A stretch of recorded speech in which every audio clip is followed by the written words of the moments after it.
Lisa? Yes, I can hear you. I want to read something real quick. Okay. This popped up. All right, hold on 1 second. Let me turn the music off. Okay, go ahead. Just popped up on my news feed. Trump may sit out the presidential debates because he's afraid the debate moderators will be mean to him. What I've been saying to you. What I've been saying. Oh, he is such a marshmallow. What did I say? But he can't take it. I've been saying that for months to you. I said when it hit him, he is not going to go to those debates at all. You know how bad he's going to get dragged? First of all, they're going to drag him over those taxes that he never revealed. They're going to drag him on his lack of knowledge. They're going to drag him on all his bullying he does out on Twitter. He ain't going to be able to handle that shit. So man, he is such a big bitch. I mean, come on, man. To sit up there and sit out because some moderators go challenge you.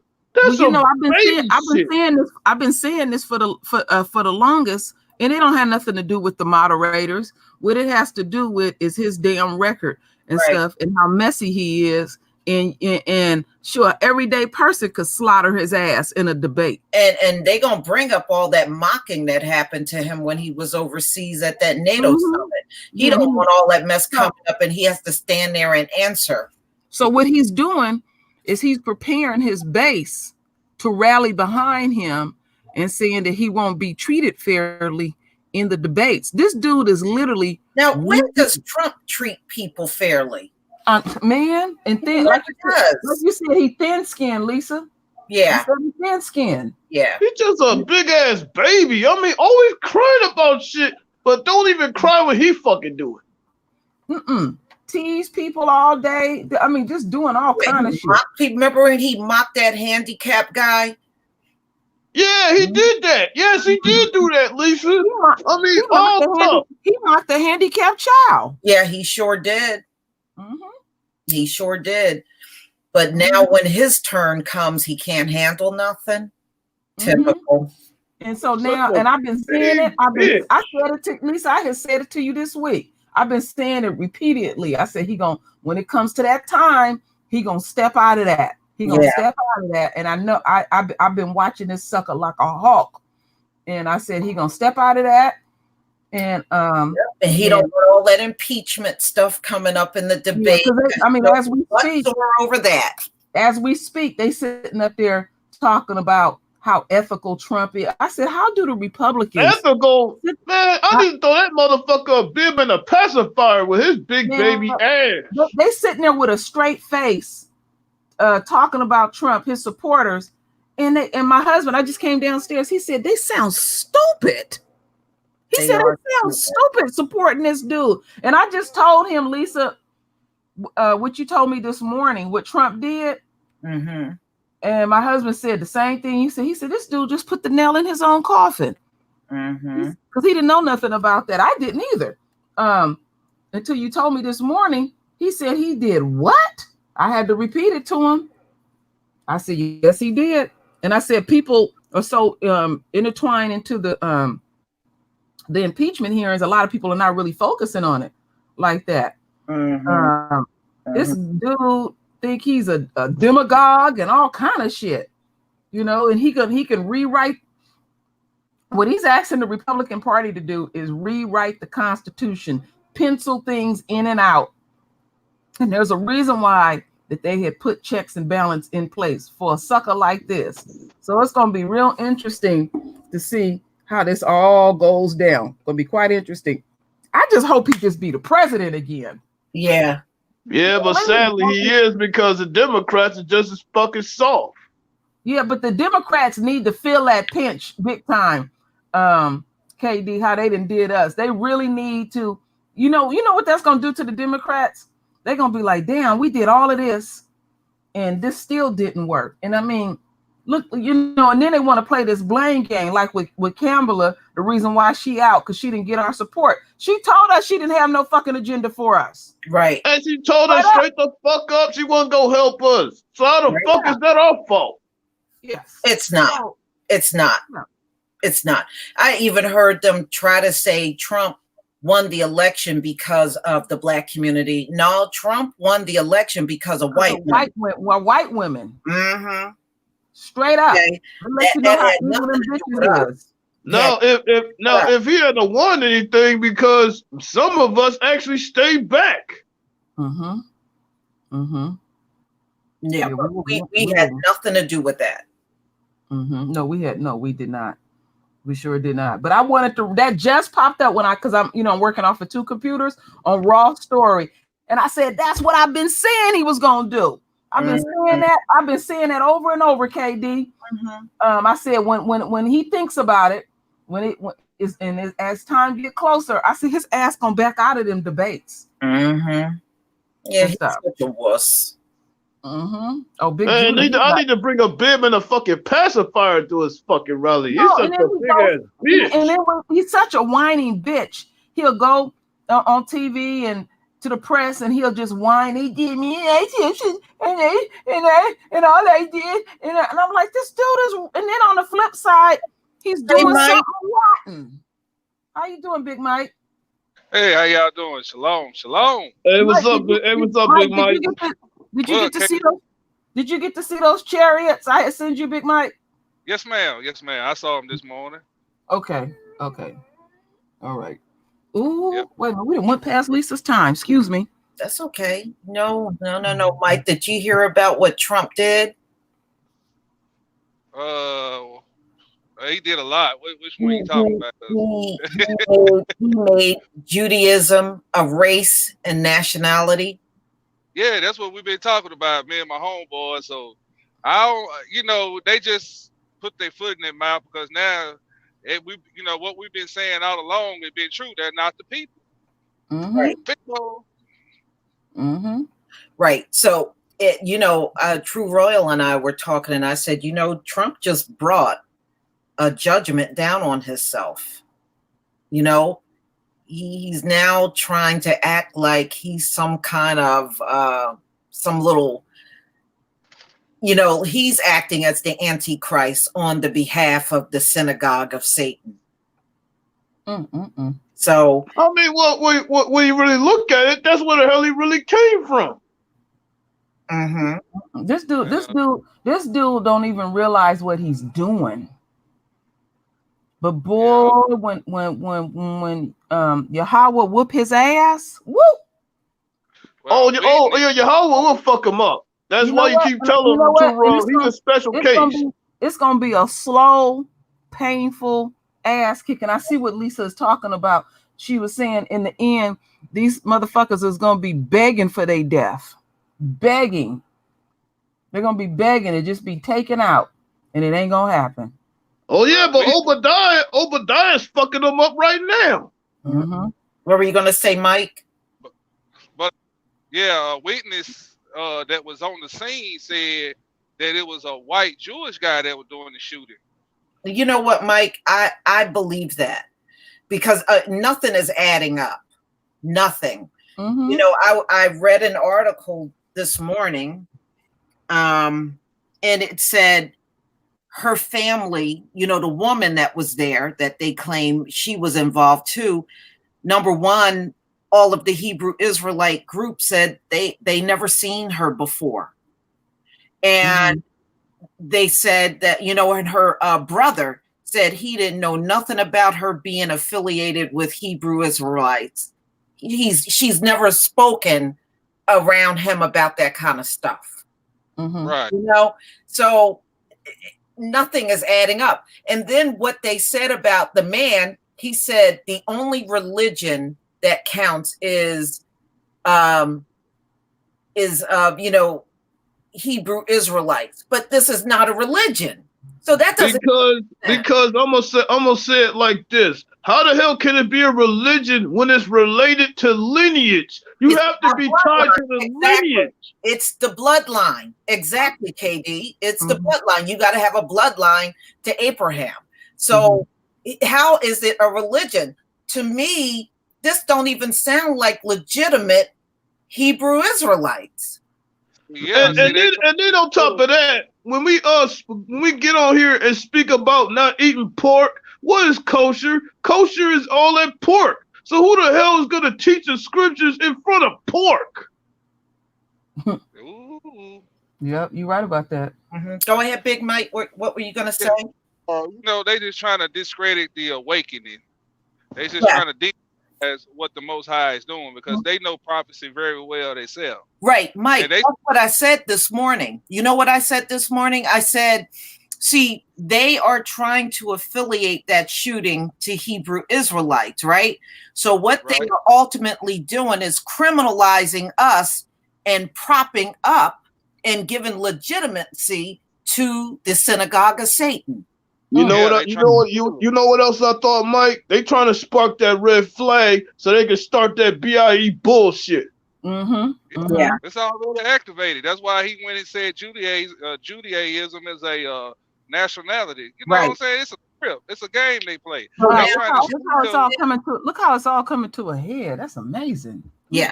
So now this gives them on paper only, legitimacy, right? And it also puts them automatically into a protective class. So now you got to. But what, Lisa? This is the question that I asked. So yeah, we know about all this, you know, with their little phony paperwork and stuff. What does it do to them in the spirit world? Well, number one, they have. Look, this is only Trump's doing. Okay. In the spirit world, these people have nothing.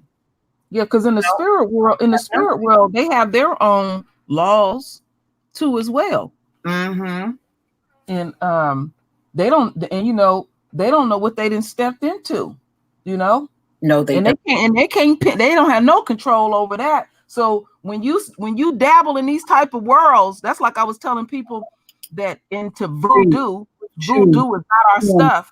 You already accept in that spirit world what's gonna come down on your ass. Whatever you put out, you accept what's gonna come back to you. And usually it comes back on sevenfold. It's coming back sevenfold.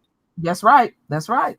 Well, wait a minute, Terrell. Maybe this is another way that they fatten themselves up for the kill. Because remember, all that fat was supposed to go towards us. Now with Trump declaring all this bullshit Judaism, now it comes to fruition exactly what you said. Mm-hmm. Thank you, Mr. Lawrence 777. Now, Mike, are we online, Lisa? Are we live? Oh, wait a minute. It was something I was supposed to do. Excuse me. Okay. I'm doing it right now, Lisa. You know what I'm talking about. Oh, okay. Now, yeah, I didn't. Yeah. Now, Mike, doesn't it sound strange that this shootout started in a cemetery? What Hebrew Israelites do you know? You know what the book says about us being in cemeteries, right? Right. Why would you be a Hebrew Israelite hanging out in a cemetery? Remember, you are unclean. If you're in that cemetery, automatically right there, by default, you're unclean. Mm-hmm. Right. Right? Yeah, so that's right. Why would you go to a cemetery? Now, let me tell you something. Even when my uncle died, once the services were over, I went home. I didn't go to the cemetery. I did not go in that cemetery because I know what our book says about us being in cemeteries. What does it say, Lisa? No, you cannot go in a cemetery because that makes you automatically unclean. So if you happen to go, you're going to have to clean everything you had on in that cemetery, your outfit, your body, everything. You are unclean until the evening. That's amazing, Lisa, because my husband has asked me repeatedly to go visit my mother's and father's gravesite, and I have no desire to. Mm-hmm.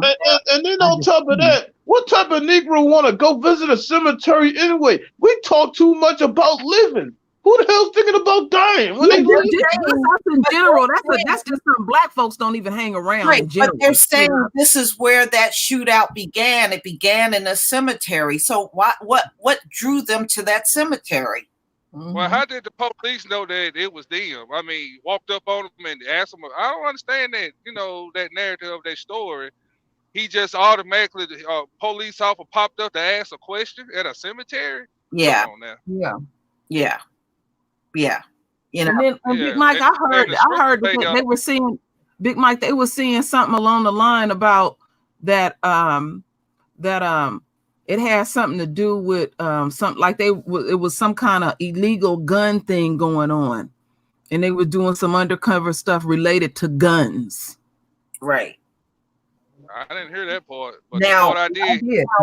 When the Southern poverty, which those people are a joke, and what they were trying to state was, oh, this is Hebrew Israelites, but the way white people say it, black Hebrew Israelite. We're Hebrew Israelite. We're not no black Hebrew Israelite. So anyway, they equate us as a hate group, and I say it's bullshit. Number one, we don't have no reputation of mass shootings. We do not have no reputation of lynching people. And being domestic terrorists. The only thing that even those guys on the street, the only thing they come with is a Bible. They don't come with no guns and AR-15s and all that stuff. They come armed with a Bible. That's it. Mm-hmm. That's true. It's true. Yeah. But the funny thing about all this is they starting to use the word. The enemy starting to use the word as a weapon. And what I'm seeing coming down the pike, that famine's gonna come real soon. I think that's another reason why they starting this. Well, KD, guess what? History repeat itself. When Nero was in Rome, he blamed it on the Hebrews, the Israelites, that they was burning down the city, right? And guess what? The first place Nero started the fire, the Roman emperor. Well, Nero, it came out later that Nero started the fire. So he started the fires in the merchant shops, people's shops. Yeah. And then guess what, KD? It wasn't the one saying, Mike, is Rome burning? Is Rome burning? I remember that. Yeah. And the next thing is they try to build a wall. Everything. And what is 45 trying to do right now? Build that stinking ass wall. Yeah, Trump is building a border wall. So you're right, Mike. History repeating itself. So, Lisa, I have a question to ask. So, what is the biblical prophecies? Okay. I like to get into some of those. I love those. What I was going to do is go over some of the scriptures that pertain to things that we just saw unfold over the last 24 hours. Now, when Trump signed that executive order saying that Judaism is, somebody's ringing. Okay. Judaism is now a nationality and race. Revelation 3:9 and Revelation 2:9 came to mind. That's the scripture where it goes into talking about the synagogue of Satan. Mm-hmm. And, you know, what he's trying to do is make something fake legitimate to all of us. You know? Yeah, it all reminds me of Psalm 58:3, talking about the very wicked being estranged from the womb as it going forth, speaking what? Lies. Right. And Acts 13:10.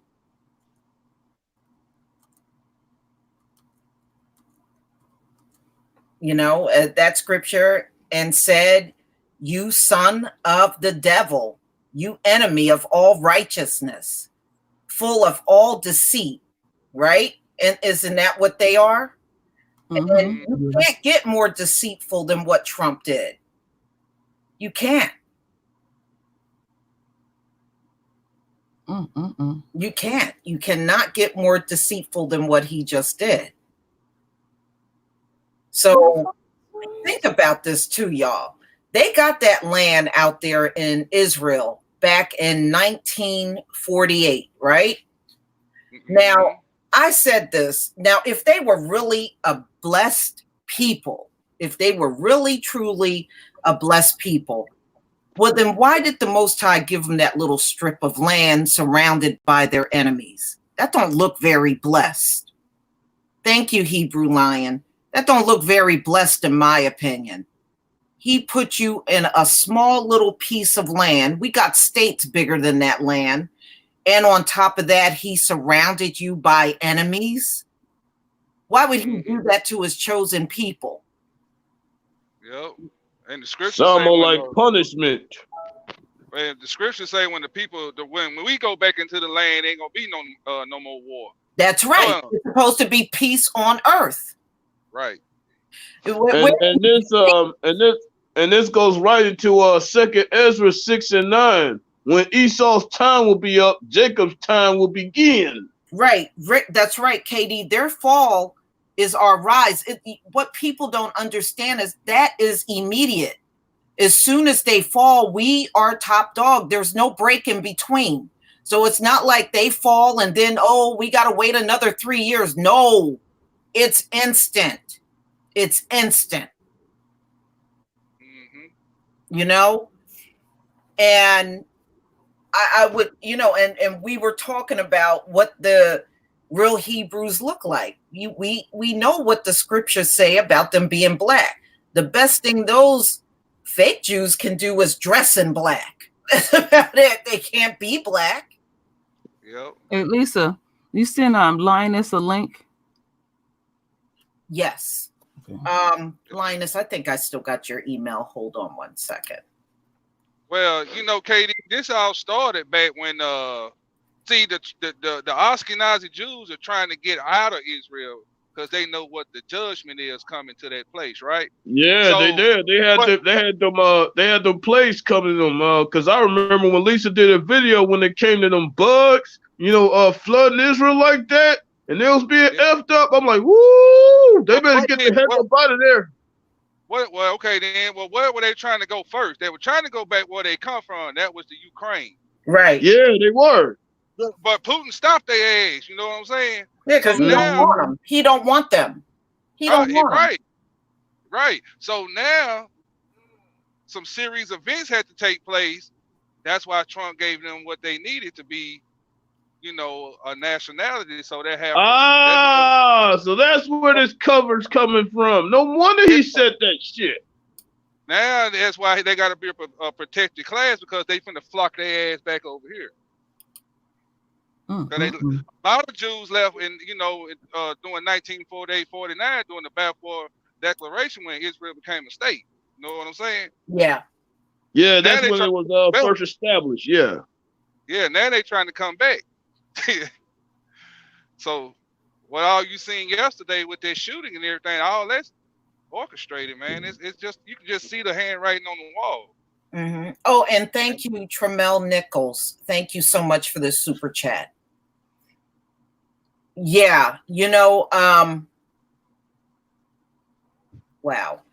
You know, the thing is that region has, you know, since they've been there, it's been just nonstop fights, you know, and look at all the fights they've been in since they've been in the land. They've been fighting with Lebanon, Syria, and they never stop fighting with the Palestinians, you know. So that alone tells you they couldn't be the people, because where's the peace? Where's the peace? And this cuts into this bullshit that they are. You're right, Lisa. It cuts into that bullshit that they are full of peace, because everywhere they fucking go, it's war, it's evil, it's despair, it's destruction. They represent all that. The 4Ds. Mm-hmm. Yeah, you know, and look at what they do look at what they do when they circumcise babies. Look at that shit. Oh man, that's some nasty shit, isn't it? Woo! True Royal, did you ever hear about that? No, I didn't, Lisa. They suck the blood off of a baby's penis. In other words, they give the damn baby fellatio. What? Yeah. Oof. Yeah. Lord. Yeah.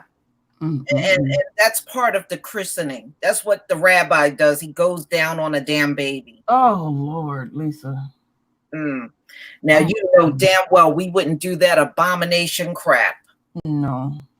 These people. And in that book they worship in called the Talmud, it's they got a scripture in there. They say that Jesus is in hell boiling in hot excrement, which is shit. That's what That's another thing. How do you not believe in the Messiah and you're the chosen people, but you don't believe in the Messiah? Oh, but unfortunately, you got some of these Negro non-Messianics falling right into that prey, talking about Yahweh Shai ain't the begotten son and all that, following them right into the pit. Yeah. And also, this really gonna show who's the chosen and who ain't. Oh, it is. Yeah, it's gonna really get kicked off. I mean, you think they would learn? I mean, look at all of the leaders that betrayed the Most High, and they ended up dying some pretty violent ass deaths. You look at King Saul, you look at Pharaoh, you know, Nebuchadnezzar. I mean, all of these things, when they betray the Most High, they die pretty horrific deaths. Now, look at Trump. Trump is trying to take on something that he just simply can't do. But he, in his mind, he thinks he's great enough to take these people and make them a race. That's impossible. Yeah, I said, did Trump realize what he got himself into? But you know, he's the right one for it, because his ignorance. He's arrogant. Yeah, Trump got the same mind as Pharaoh does. You know what I'm saying? Does. Yeah. Yeah, because the thing he's doing right now, he won't even let us fucking go. It's just like Pharaoh. Yeah, you know, and I read an article that they were gonna make it mandatory that African Americans take the census. So when they find out that we are great in number in the United States, that we outnumber, which we already know we outnumber them. Yes, we do. I don't know. Yeah, so it really gonna, it just prophecy unfolding. I mean, these people basically getting ready to come out there. Yeah, get ready. But you know what? The prophecies say we're gonna prevail. Right. You know? Times, man. These are some exciting times. But you know what? Mike? You can kind of tell. If you notice over the last few police shootings, our men are standing up and they're letting them know we ain't taking this shit too much longer. You know? Well, Lisa, that is just one way that we're preparing slaughter to get after these clowns for the iniquities of their ancestors and their fathers. And that's Isaiah 14:21.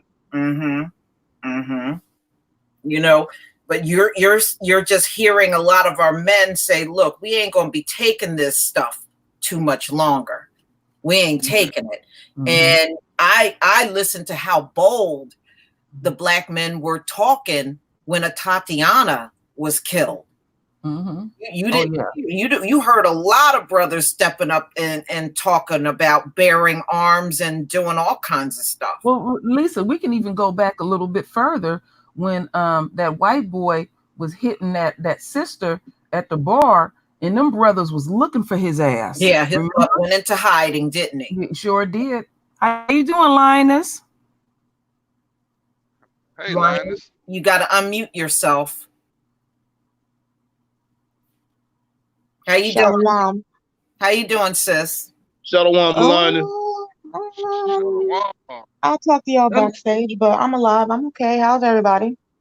Fine. I'm doing fine. We need to get a Lioness up to speed on some of this stuff as quick as possible. The moves that Trump made. Yeah, go ahead. Oh, you mean about him making those people trying to be us? Yes. Yeah. Oh, I'm on it.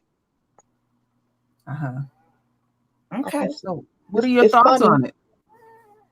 We already know why they're doing it. It's a damn joke, but it's not going to work. They can try to stop it as much as they want, but it's not going to work. Yeah. And there's so many, Lioness, so many conflicting stories about the two people that did that shooting up in the kosher shop. It's so many conflicting. And somebody even had pointed out to me when they first put the picture out, it's two different people from the picture that I showed. Yeah. Okay, that story I'm kind of all over the place with because I haven't been really feeling well. So I've been, kind of dipping and dabbing in you, kind of like the camps, because the camps are saying that like nobody's claiming them. So where did they, what group did he belong to? You saying the same thing that you were talking about earlier.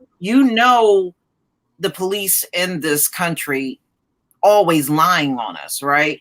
Right. So now the shooting happened and they never indicated, who these people were. The very next day, they're Black Hebrew Israelites and part of a hate group. And I'm sitting there and I'm listening. I was like, okay, the two people that you killed are dead, that you're claiming are Hebrews. They claimed there was a manifesto. They haven't showed the manifesto. Black folks don't write no damn manifesto. Now, number two, they started the shootout in a cemetery. I don't know any Hebrews that hang out in some damn cemetery. Absolutely not. All right. Then they tried to say they were both. It was a man and a woman. They both were affiliated. Now the woman's brother came forward and said he never heard her talking about being his Hebrew Israelite. He didn't know nothing about it. And none of the groups around in that area said they said they know, they never even seen this woman before. They don't even know who she was. But even so, even if they were it's not even a religion. That's a nationality. So that's something that you can't practice. That's just who we are. First off, like I've been saying, Lioness, it's a lineage, so everybody's not invited. So, Lioness, that was another thing that got me. when they said one of the things he would do was shout that the only religion that counts is Hebrew Israelites. The other religions are fake. I said, we're not something that we would say. We're not a religion. And that's one of the first things you learn when you get into the truth. We are not a religion. You got to have a bloodline to Abraham. Yes, and on top of that, Lisa, you must be tied to one of the 12. Otherwise, you're not us. Right. So when they said that, I was like, something ain't right. What Israelite is going to say this is the only legitimate religion? We're not a religion. No. So that's something we get away from. Religion is the problem. How in the world this lineage says invite everybody? It doesn't. That's right. What crosses have? I mean, okay. I'm just gonna play devil's advocate. And I was actually talking to my oldest daughter about this earlier because she's like my twin. We're always at the hip. If, let's just say they were, well, see, it's hard to even say that because you can't practice being a Hebrew. That's just your nationality. You can be a Hebrew Israelite and practice Christianity or being a Muslim, but that's a nationality. But anyway, we haven't burned any crosses on anybody's lawn. Yeah, we don't burn down churches. We're not violent at all. Like, I've seen a lot of restraint for these brothers, no matter what camp they're at. People spit on them, people hit them, there's guns pointed at them, and they never like lift their hand. Or in additional words, all those things that Lioness just listed, that's practicing hate, and hate is murder. Yeah, but KD, like I said, everything that we're hearing, y'all, is coming directly from the cops. Now, you know the cops don't have no legitimacy when it comes down to our community. Not in our community at all. We don't believe nothing come out of their mouth. Taking their word for what all of this, all of these revelations that have come out is almost laughable. Yeah, then what they did, they showed the brother's picture. Normally, if you're in the faith, unless you have a job that makes you cut your facial hair, I said the same thing. He didn't have hardly any facial hair. That's what I was tripping off of. That's the first thing that I saw is like, okay, normally when they try to say something that they did something, well, we did something, because I'm not gonna disembark myself. I don't care. They can think about me however. The first thing I notice on a man is his beard. Unless they have a job where they have to cut it. So where's this man's beard? I don't see any type of, okay, show me a picture or show me something on his Facebook page saying I've seen a few pictures of him and he didn't have a full beard at all. And that was the first thing that I noticed too, Lioness. Now, also I want y'all to notice. Now, first of all, that Jersey City, there is a little community within called Greenville. That's where that shooting happened. It's mostly Black. Now, those Hasidic Jews moved in there back in 2010. Okay, they came and gentrified it. Now, from what I'm understanding, because I am here in New Jersey, the Black community there and these Hasidic Jews, they had like a lukewarm relationship, didn't really care for each other. All right. Now, I want you to always think about something. Every time there is a shooting of these fake Jews, they always try to find a way to point to us, even if the shooter is white. Now, look at every time a synagogue was shot up. What did they do the next day? Blame Farrakhan. Blame Farrakhan. Farrakhan this, Farrakhan that. And they almost make the actual white shooter completely disappear from the whole incident. Right? So now we got this shooting at a kosher convenience store owned and operated by Hasidic Jews. And all of a sudden, these Black people come in there and shoot up the place. And now the focus of, once again, is all on the Hebrew Israelites, the Black Hebrew. Oh, they're a hate group. Oh, that's all they got all over the news. Hebrew Israelites, hate group. hate group. You know what I just heard? I just heard it tied into that this whole black on black lie. When these devil cops, they come into the neighborhood, fabricating these murders and stuff. It sort of sound like the same thing. Yeah. Yeah, and they do that. And remember also the Southern Poverty Law Center has labeled Hebrew Israelites as a hate group too as well. Me and Lisa were talking about that earlier. But I'm trying to figure out how come they list is so much damn powerful. I mean, they could just say, "Hey, them catfish over there, hate group." I mean, you know what I'm saying? Yeah, but you know what, Big Mike, listen, that Southern Poverty is ran by fake Jews. Right. Yeah, so they're gonna always, because look, they put the Nation of Islam on there, and they put Hebrew Israelites on there, and neither group have ever harmed anybody. We didn't go. Yeah, you said they even put the new Black Panthers on there too. The new Black Panthers, So any of us that have never caused harm to anyone in this country, always end up on their list. I know some Hebrews up there in New Jersey and Pennsylvania. You know what I'm saying? We was all on the back chat. Yeah. They got 24. The state of New Jersey already got 24 Israelite groups on the list. They finna go around. Yep. Sure do. And you know what I also noticed with this, what you're saying? Anytime the Southern Poverty Center, the Black groups that they're listing, these are folks that are doing good in their communities, taking care of their immediate situation, not asking for handouts. We're like the Nation of Islam, their quote is do for self. And so anytime you're not depending on the government for anything, then you're unquote a hate group. Yeah. You're self-sufficient. You don't need nothing or want anything from this system. Right. And I'm gonna say this flat out. The reason they got those groups on the list because those groups, including us Israelites, ain't falling for their bullshit. Well, the thing that they want to do is they want to put some energy behind the Black identity extremists, right? That they had admitted they had what's his name?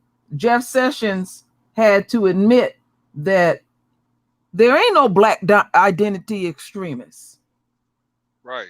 He was knelt for that. They've been doing this shit, even back to 9/11. They was hoping that it was us, because remember the pictures they were putting up of the so-called people that did this? The first picture they put up is that looked like a brother. You know what, Terrell? I was thinking of that brother in Dallas that they fabricated that arrested because he had guns and stuff. And they always trying to link us to being the extremists here. And what we have here is, when you get back to domestic terrorism here is these old off the hook ass white boys that's doing mass shootings. Right. And what is one of the main cogs? And what is one of the main cogs? All these fucking drugs that they're allowing them to doing shit. All this shit that they're legalizing on the low. But yet, brothers can't sell legalized weed in their own hood. Yeah. But you know what, Sean West, thank you for posting that.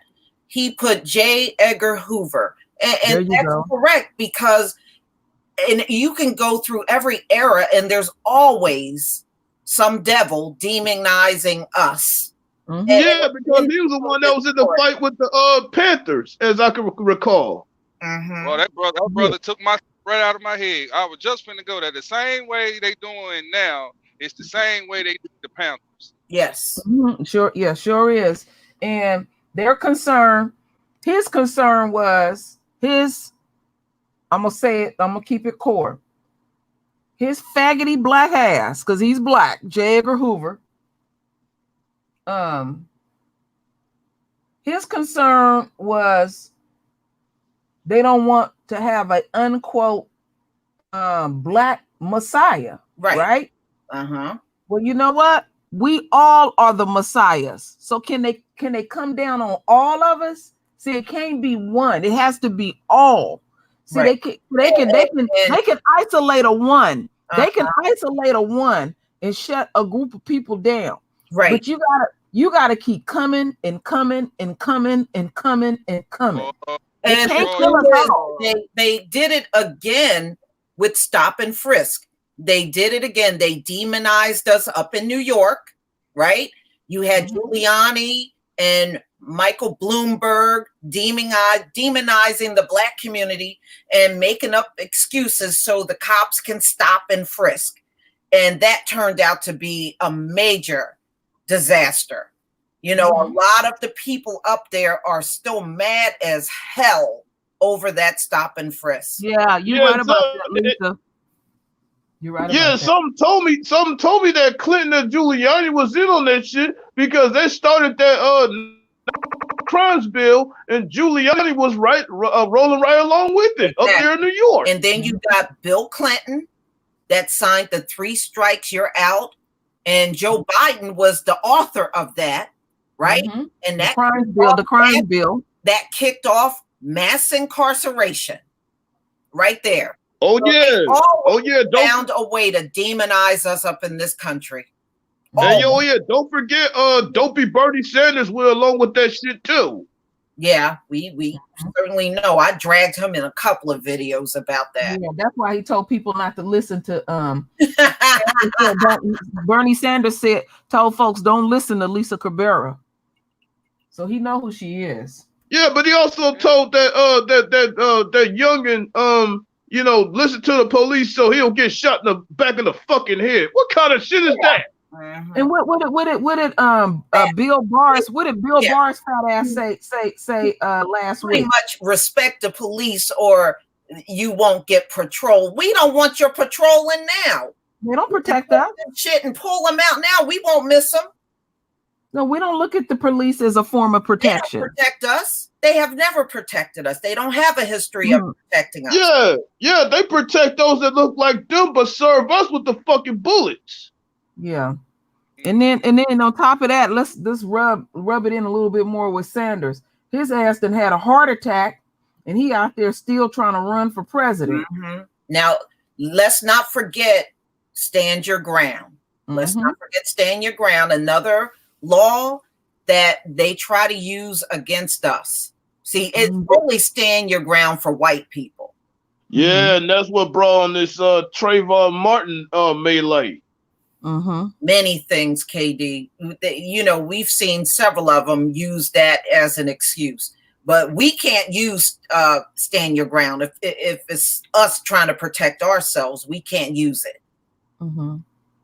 Yeah, and the truth that these brothers are pushing, the truth that we pushing through the internet, it's just not affecting Negroes to change and repent and come back to the law, statute, commandments. It's white folks. It's Chinese. It's a lot of people that's converting over to keeping the commandments. Oh, trust me, Mike. I know that's very true because many of these devils are fucking with my channel, and my channel ain't that big. Yeah. But you know what? It's not about your channel size, KD. What they fear is the truth that you're speaking. It has nothing to do with your channel size. I mean, when my channel was not that big, they were doing the same thing to me. I didn't hardly have anybody in the beginning, but automatically with threat. That's right. Yeah, because when Lisa some of y'all wasn't around when Lisa's channel first came out, they was messing with her big time. Yeah, I mean, but the main thing I wanted to say was like Lisa and them said, when I was spitting these verses, and then they start coming down, threatening me and shit. And I'm like, damn, I didn't know the word affected them like that. Yeah, it does. Yeah, and and social media has been our saving grace because now the whole world sees how dirty this white man is. Exactly, that's true. Royal and I have been talking about that for a long time. Yeah, and then you got these. Then they see them brothers on the YouTube and on the other social media site pushing that truth.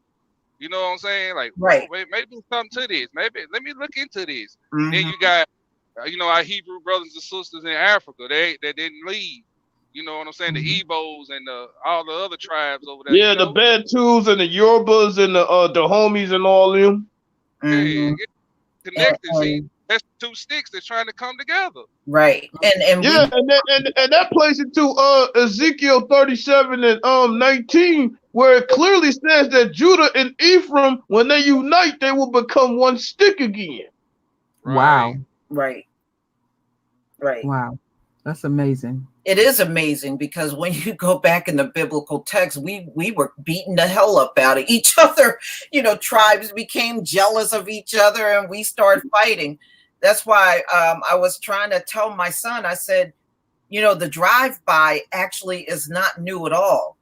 Back during biblical times, we used to have tribal wars. And back then, we used to tear each other up on horseback. We had horse buys. And remember, Mike? Remember we was talking about the 37th chapter becoming the dry bones. Remember that, Mike? Yeah. Yeah. I remember. Now, another thing we got to pay attention to is the timing of all of this. Now, I had did a video. Lisa at first talked about it. She hit me to it about 12. What happened? You got some of our folks that I have quite a bit of people to come to my channel and say there is no outer space, there is no planets. Oh my goodness! I had one come and tell me, True Royal, there is no right or wrong. I was like, okay, some of y'all will be flaking out for real. Yeah, you're all the way out. And so some. Well, wait a minute. Go ahead. Quite a few people that came to my channel and said that they did step out and at around about 12 and did look at the moon. It was really, really bright, really crisp, and me and Lisa were even privately talking about, I'm always talking about retrograde, and the enemy was saying the retrograde was over with about 3 weeks ago. No, I know what I'm talking about on this, and how these things that happen during this time. And even I had even read online about Trump's how they was reading his chart. Now, I just want to let y'all know, as we've been talking, this very video that I put up about the last retrograde, I got a copyright strike on it and they took it down. I guess it was just too deep for them. They took that very video that I'm talking about. They took that video all the way down. Yeah, true. Well, you know how they do with the bullshit copper laws and shit. I gotta go check on my backup channel and see if they took it down over there. Now, they have been trying to genocide us for a long time. So now they're trying to make it seem like we are trying to take them out. And the bottom line is what they've done to us, we could never match. Now, if you remember, they genocide our babies by feeding them to the alligators. Yep. Okay. They did the Tuskegee experiment on our people, right? And then they dropped the crack in our neighborhoods, hoping to wipe us out. So Oliver North and that bullshit Contra. Right. They have tried to genocide us multiple times. Yeah, white Christians did that. Sure did. Yeah. So now, they're trying to figure out a way to, get a black gunman out here and, oh my God, we're all trying to harm him. And I was even reading today how the Hasidic Jews that are living within that black community, they're now talking about how petrified and scared they are. I was like, you've done more harm to us than we ever did to you. Which goes to show and prove that they clearly represent non-progression. They're regression. They don't progress at all. They go backwards. How the hell are you the chosen people and you're going backwards? Right. You're right, Anita. They did. They went on a campaign of sterilizing the women They sure did. In fact, I knew a couple of women when I was younger that it happened to. You know, there were a few of them around me in my area, and they were Black women, and they were sterilized. And many of them, it was against their will, or they went into the hospital to get a procedure done, and they went ahead and sterilized them while they were under. Wow. You know, which is also of no surprise. Which is also of no surprise to me why they put Planned Parenthoods in the hood and not where they're at. Yep. I mean, and you look at Pharaoh, right? Kill any male babies that are born. You know, people all throughout history have been trying to genocide us. Yep. Psalms 83. Yep. Psalms 83. Yep. Let's cut the name of Israel out so there be no more. Yeah. But you know, we don't have that evil in us like that. That's why you don't see us even retaliating when we really should have, but we didn't. No, the Most High took that fight out of us right now. Well, because remember in Romans 12 and 19, you know, we all know that Yahweh said avenging is his. Right. He's supposed to avenge, not us. Yeah, that's one of the curses. You know, you say it won't be no might in your hand. That's right. You ain't gonna have the power to fight back. You know what I'm saying? That's why that's the thing. They fear us so much. I mean, look at how the police handles a Black man. They got to come at one Black man 10 deep. Yeah. Hell, you know, they know the spiritual nature of us. If we get activated, they know. Cause see, when that 144 show up with them superhuman abilities, ain't a bullet gonna stop that. Man, they ain't got no chance against the Most High Yahweh. Yahweh gonna finish them off in 5 minutes. Yeah, I think it's in Second Ezra, in the Apocrypha. It said here the 144 gonna be jumping on top of houses, looking in the windows. Yeah, remember they're going to become the hunted. And I don't understand why they trying to build an army up in space. It ain't gonna do them no fucking good because all them damn satellites go down. Yahweh gonna shut that down in the flick of his finger. Yeah. Well, that's prophecy when within itself when he said they were gonna start the 6th branch of military space force. That's Isaiah chapter 14. Sure is, because they think they're going to be able to get up there and see him coming. See him coming. They're not going to see nothing. He said he was going to sit in the sides of the north. That's space. Not only that, once you read and you understand how Yahweh made them, he made them very proud. So I mean, look at Trump. Like, it can't get no prouder than that. He think he can defeat anything. So that's just in their nature. They think that they're gonna go against Yahweh and Yahweh Shai, and they're gonna actually be able to put a dent in something. Remember when they were shooting at the IFOs? That's crazy. Yes, thank you. And to give credence to what Lioness is saying, this is why I don't buy into no garbage called Edomite supremacy. Because Isaiah 45:7 says Yahweh controls the light and the darkness, and he controls all things. And thank you again, Vincent Taylor, for the super chat. Yeah, I mean, that's the thing, KD. No matter what they do, everything has already been written. They can't do anything to change it. Now, look, the Most High punished us all this time. We prayed and we couldn't change the judgment on us. They have zero chance of changing that judgment, and they're not even his children. Okay, you saw what happened to us. You can imagine how bad it's going to be for them.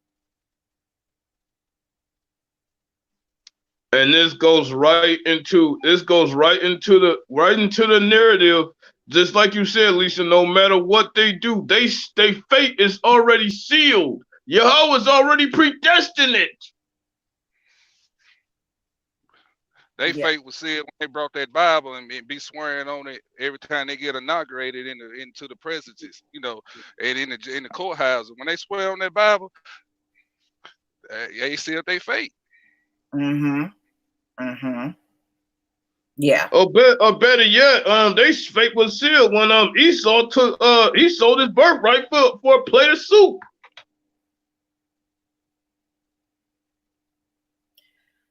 Well, you know, I think what Trump did, we're going to see a lot of things, y'all, in the coming year. And America is not going to come out looking very favorable at all. You know, look, the president just went over to the NATO summit and he got clowned out by the other world leaders. And that really is a prophecy. You know, these nations are no longer showing any kind of respect for the U.S. And remember, I remember that video you did where, you know, the Mr. Dusk put a gun in the back of Trump's back, and I was thinking about the Simpsons prophecy, you know, to show that he was actually laying in the coffin. So that's another thing we gotta look out for. Exactly. You know. So America right there, it's just showing you in a very symbolic way, has lost a lot of legitimacy on this planet. They are not even viewed. You know, you got a man in office they can't even take seriously. They're laughing at him. And just like 45, this cesspool is marked for death. Now, I did not like Obama, but I didn't even see nobody clowning Obama out like that. Definitely not like this. Oh, no. You know, and I had a couple of people when I was bringing that out in my video, they were like, oh, no, they don't hate America. They hate Trump. No, you can't separate the two. He's the president. He represents America. You can't. And this is what I was talking about, Lisa. I mean, Trump is the very face of Esau. This is how Esau gets down, and we're looking at the deeper secrets through 45. This is how they really feel overall too. Yeah, and that's what's these ones that's claiming that they can't stand Trump. No, what they can't stand about him is he's bold enough to really show the core of their communities how they really feel and everything. And because Trump, you know, he has what I could say, no tact, no diplomacy, and he don't care, you know, what it looked like. He's very outlandish in what he does. And I was saying, because I've been watching him close like many, every time he go overseas, he pulls an antic. I remember I was talking to Lisa on the phone last week, and I said, he gonna pull an antic. Before we got off the phone, all of a sudden he abruptly leaves NATO because now he up in his feelings because they talking about him. I said, he got a nerve. He is the #1 troll in the world. Right. And somebody say something about him and he up in his feelings and call people two-faced and shit. Yeah. Trump got a nerve. He got a nerve with that one. Which brings me, Demetrius Flag, thank you so much. And you're right in what you wrote. Protecting everyone dwindles protections of Black people. The Civil Rights Act officially no longer protects us. That's right. Because when Trump made Judaism a race and nationality, that Civil Rights Act now protects these fake Jews. So they're a protective class now. Yeah. They're more protected than we are. Which brings me to Jeremiah 49:10. Guess who's been made bare in front of the whole world, ladies and gentlemen? Esau. Yeah. That's right. Right about that. And see, you know, a lot of this stuff is a plaything with Trump. And he don't even realize the gravity of it. See, when you have to, the one thing that I've noticed is in this world is that when you have people that have a deep love for someone, that can go from one pendulum to the next. And we're already seeing samples of it. His wife done been booed, his son done been booed, his daughter's been shunned. This family is not even prepared for the backlash. And his son, remember, Eric went to the restaurant and the waitress spat on his ass. Yeah. Remember like that person that threw that shoe? Yes. You know what? That's a deep hatred for a person when people do stuff like that.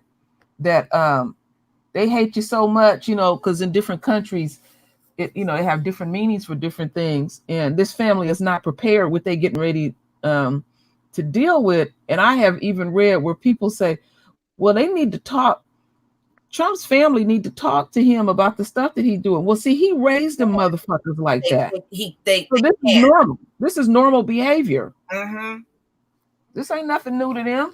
I mean, I remember one time in the beginning of the presidency, someone had made a comment to Ivanka and said, why can't you just talk to your father? And she said right out in the open, he don't listen to me like that.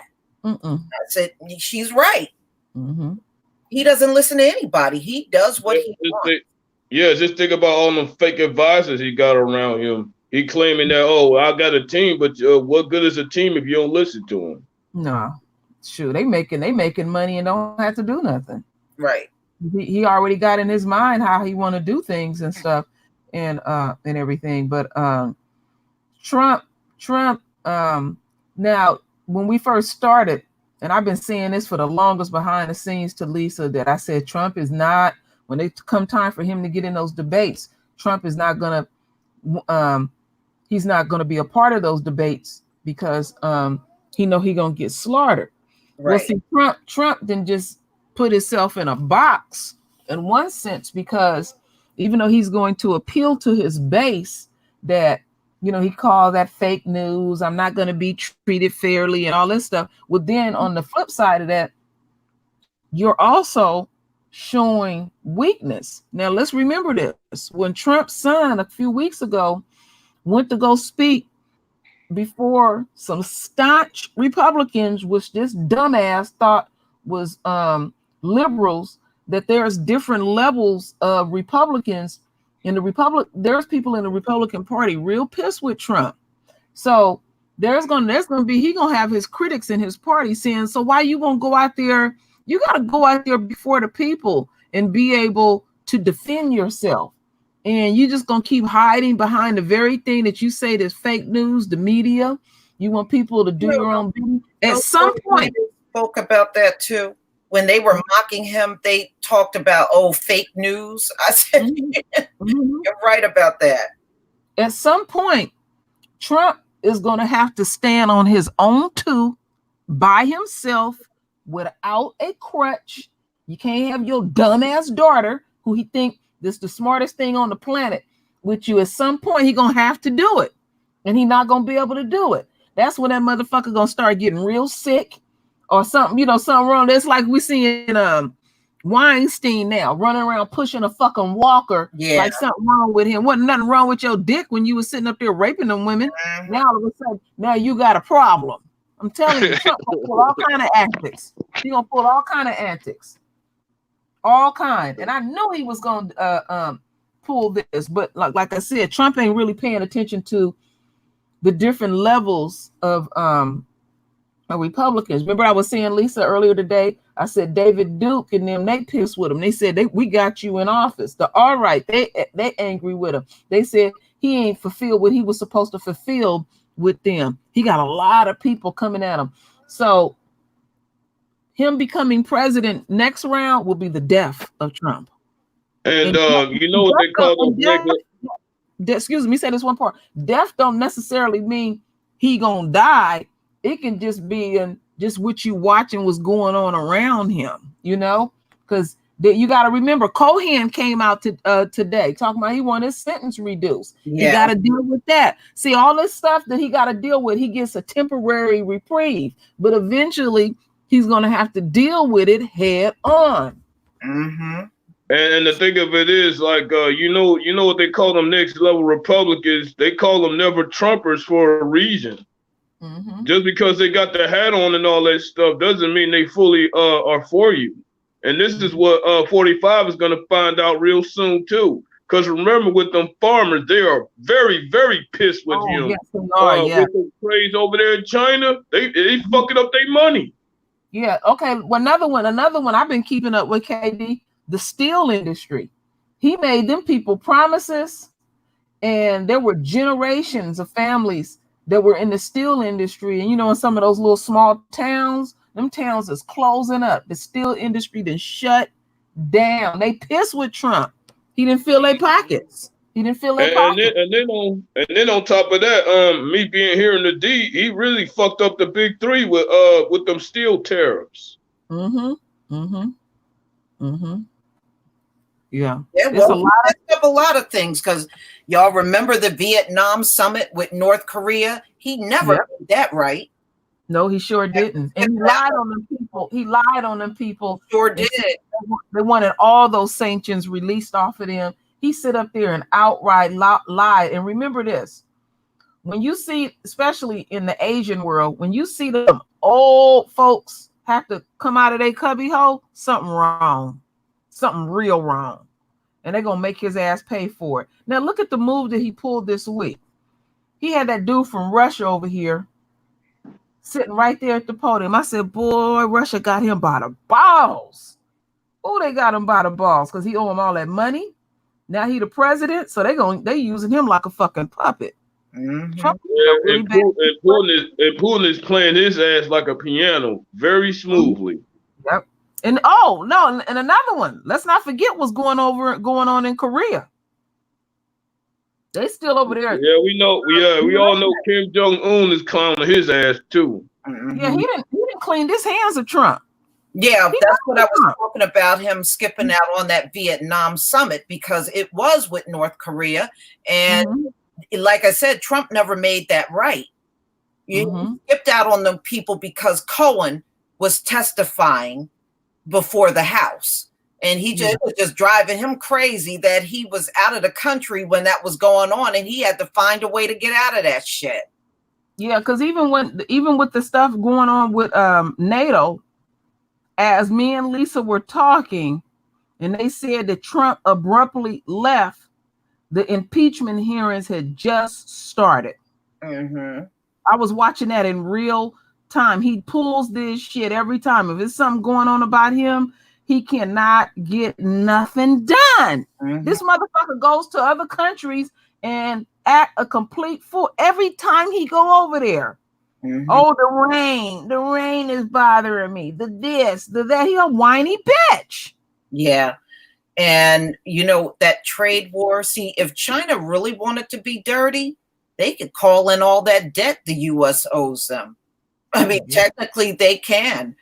Yeah, and he's always talking about debt that other countries owe, and he'll say it right in their face. You need to pay. You need to pay.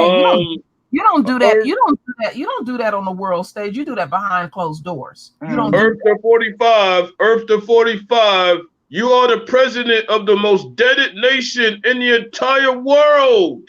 Yes. Yes. And this recession that's coming, it's gonna be a hard hit. Yes, and then on top of that, Mike, there was 2 more countries that pulled away from the dollar. Yeah. So folks better start saying hello to hyperinflation, because it's coming sooner than people think it is. And Trump is the first president that can't even step foot in Africa. What? Remember, he called it a shithole. That's right. He can't go over there now. That's why he sent Melania, if you remember. What a coward. He done pissed those folks off. They said he afraid to go to Chicago. Yeah, but talk all that shit about Chicago though, right? And you saw what happened. He talked a lot of shit about Baltimore, and when Melania went there, she got booed. Yeah, shout out to them kids. They was on code. Shout out to them kids. They was on code that day. They didn't forget about how Trump was talking about Baltimore.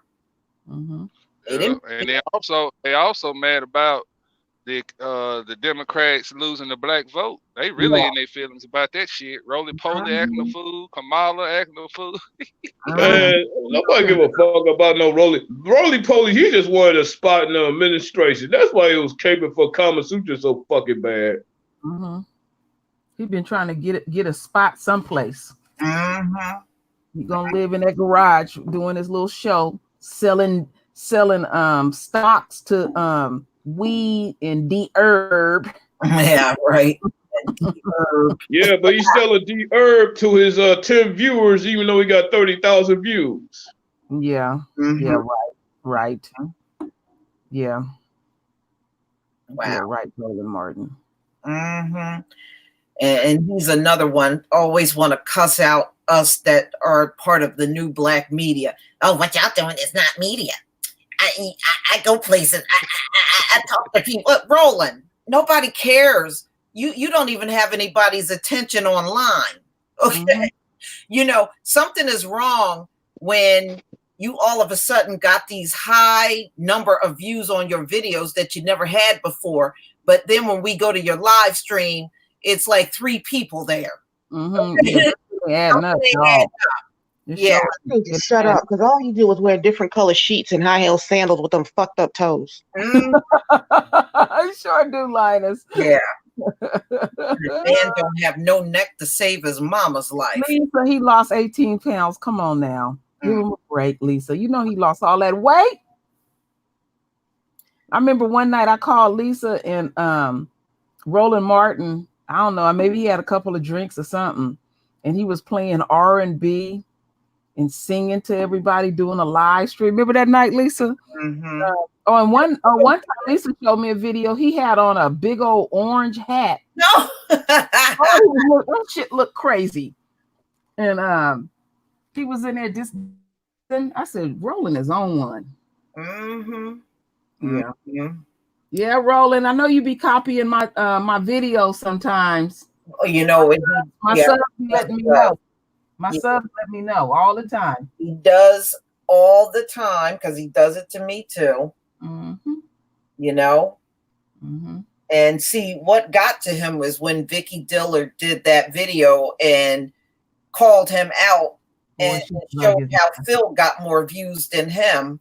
She drug his and after that, all of a sudden, Roland's numbers jumped up. I said, okay, you must be buying views, Roland, because you did not have that amount of people watching your videos. And he's still lying. Like I said, how do you have 37,000 views on your video, but when you do a live stream, you ain't even got 10 people there?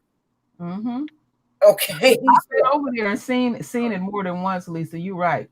It don't add up. You know, because he got 400,000 subscribers, but only 10 people shows up for his live. And it's people up around the clock. I mean, I did live streams at midnight. Yeah. And somebody shows up. They sure do. I remember a few of them. The only time Roland Martin had that many views when we jumped off Lisa live and went over to his live. Yeah. And they kicked us off. Remember they kicked us off? No. They got rid of us. We weren't even doing anything. We were just over there. And one by one, it was taking us off. I said, them motherfuckers. But they do know who we are. Okay. All right. I'll remember that shit. Oh, I remember. All right, y'all. What do y'all think about White Island? Oh, Lord, Lisa. White Island over there was named by Captain Cook with his murderous ass. He named that. Don't tell me Peter Pan over there too. Yeah, that island over there. I was talking to Lisa and looking online, and there's it's a bunch of islands over there. And I was like, who goes to a honeymoon to go see a volcano? Couple went over there. Esau. Yeah.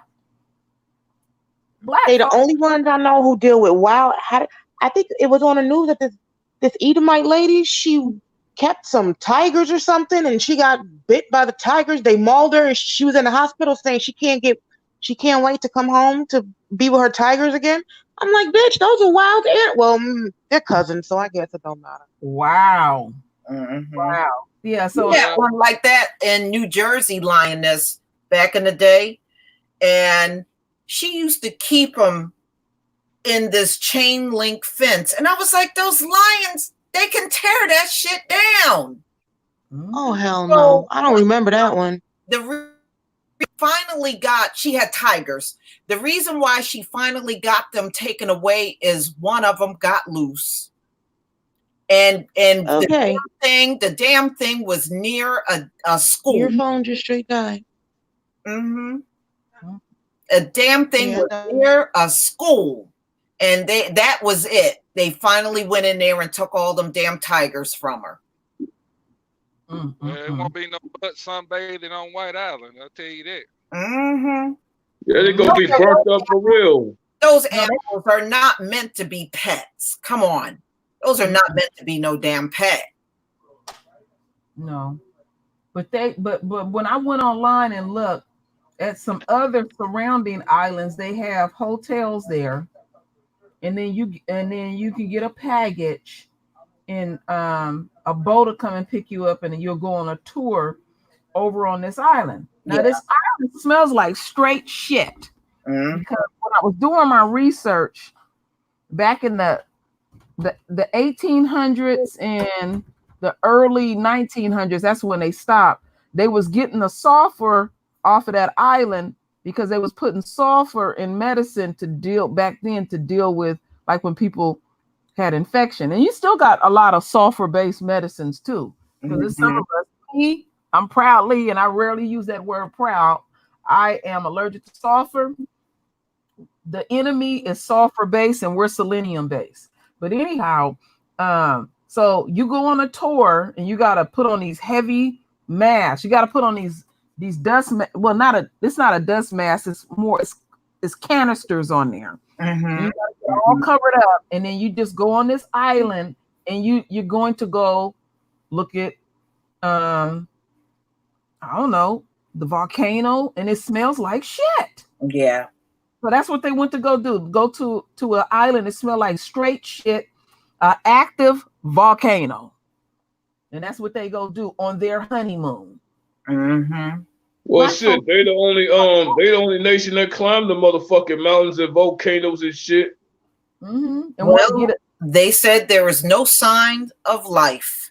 So whoever's still on there, they are presuming they are dead.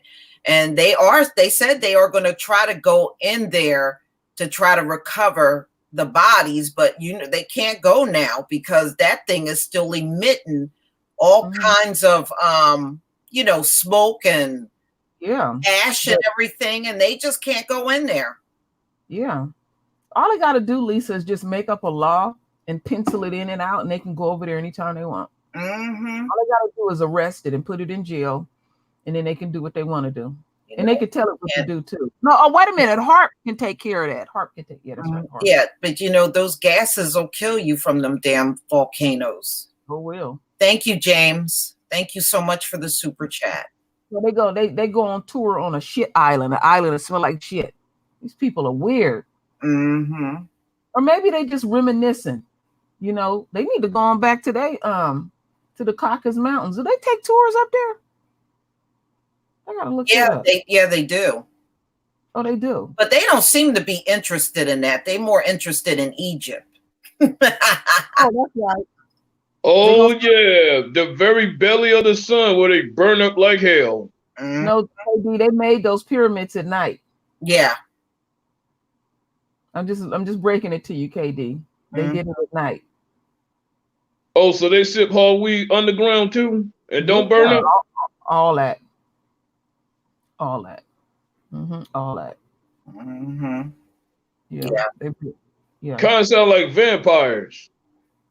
But they just seem they can't make one now. I don't know why. I guess they moved on. All right. Here's the next one. Lizzo. Oh Lord, here we go. Oh. Ooh. Lisa. Lizzo need to stop. Lizzo goes to a basketball game with a long t-shirt dress with the entire ass cut out of it. Mm-hmm. And she's around children like that. Mm-hmm. That's what I said. That was the problem I had with it. Okay, you gonna dress like a skank. That's one thing, but you went in a stadium, and a lot of people take their children with them to those games. So you were in there like that with nothing but a G-string on your fat ass and twerking. Mm-hmm. And you had to walk past all those people in the stadium. Mm-hmm. You know, oh man, talk about not thinking. And then jumped up and did that twerking. Yeah, that's what I said. They said they got her on the Jumbotron with her big ass out there twerking. Well, that's what happens when you sign the blood deal. The devil gonna make a fool out of you, and they're clearly making a fool out of Lizzo right now. Mm-hmm. You know that girl is really talented. She knows how to play the flute. Excellent. She don't have Unfortunately, in the next 3 years, she gonna be irrelevant. Yeah, they just use her ass up. Now she's in her feelings because people done got in her ass about what she did. Yeah, she gonna be in her feelings when the record labels ain't signing her ass no more. Mm-hmm. Demetrius, thank you. And I do see what you wrote. Thank you for the super chat. And friends, what are your thoughts regarding the Tariq and Black Authority, Jason Black versus Yvette Carnell and Antonio Moore feud? Well, I got something to say about this. Tone and Yvette are some white nationalists in black skin because it's a video out there with Yvette Carnell with a damn Make MAGA hat on. Well, there's also another one, Mike, of her wrapped in the American flag. Did anybody see that? Yeah, I seen it. Yeah, but I also in the American flag. But I also remember Tariq just launching a commercial where Negroes are wrapped in that damn cesspool of a flag. And he calling themselves foundational Black Americans. That's where that nonsense came from. My problem is I didn't like the way she trashed Dr. Claude Anderson. I did not like that. And showed him the utmost, showed him all kind of disrespect. Yeah. Remember Terrell, she also went after Farrakhan. Yeah, she did too. Yeah. Yeah, she did. Yeah, she did. You know what? I had did some research and found out that her and Tone are hooked up with this white Christian group that's supposed to be so-called concerned about getting our reparations. We don't need no help from no white Christian group. And this is exactly why she favored that so-called columnist from the West Coast. She actually did an interview with him on reparations. Even invited him to the ADOS conference. Right. And they stole it. And they stole ADOS from somebody else. Sure did, Mike. I heard about that. I think it was called DOAS, and I think it was a man called Norris Shelton. Yeah. And he was right there in Kentucky. Boulder Rockets. She did trash Dr. Frances Cress Welsing. She sure did. She did. They're not showing no respect to the elders at all. You know, me, I like the concept of ADOS, but I don't want to follow them. You know, and that's why, if you notice, I never talk about being at the hangouts and all that because I don't go. I've been to a few. All they're trying to do is go ahead, True Roll. Go ahead. No, I was just saying I'm just being earnest. I have been to a few of them, but at some point I just got turned off, and I haven't been in a few months. Yeah. It's really hard after a while. I mean, but real talk, I'm really waiting for the reward over there at Joshua 6:19 anyway. Everything the enemy stole, we'll eventually get it back. Yes. Yeah.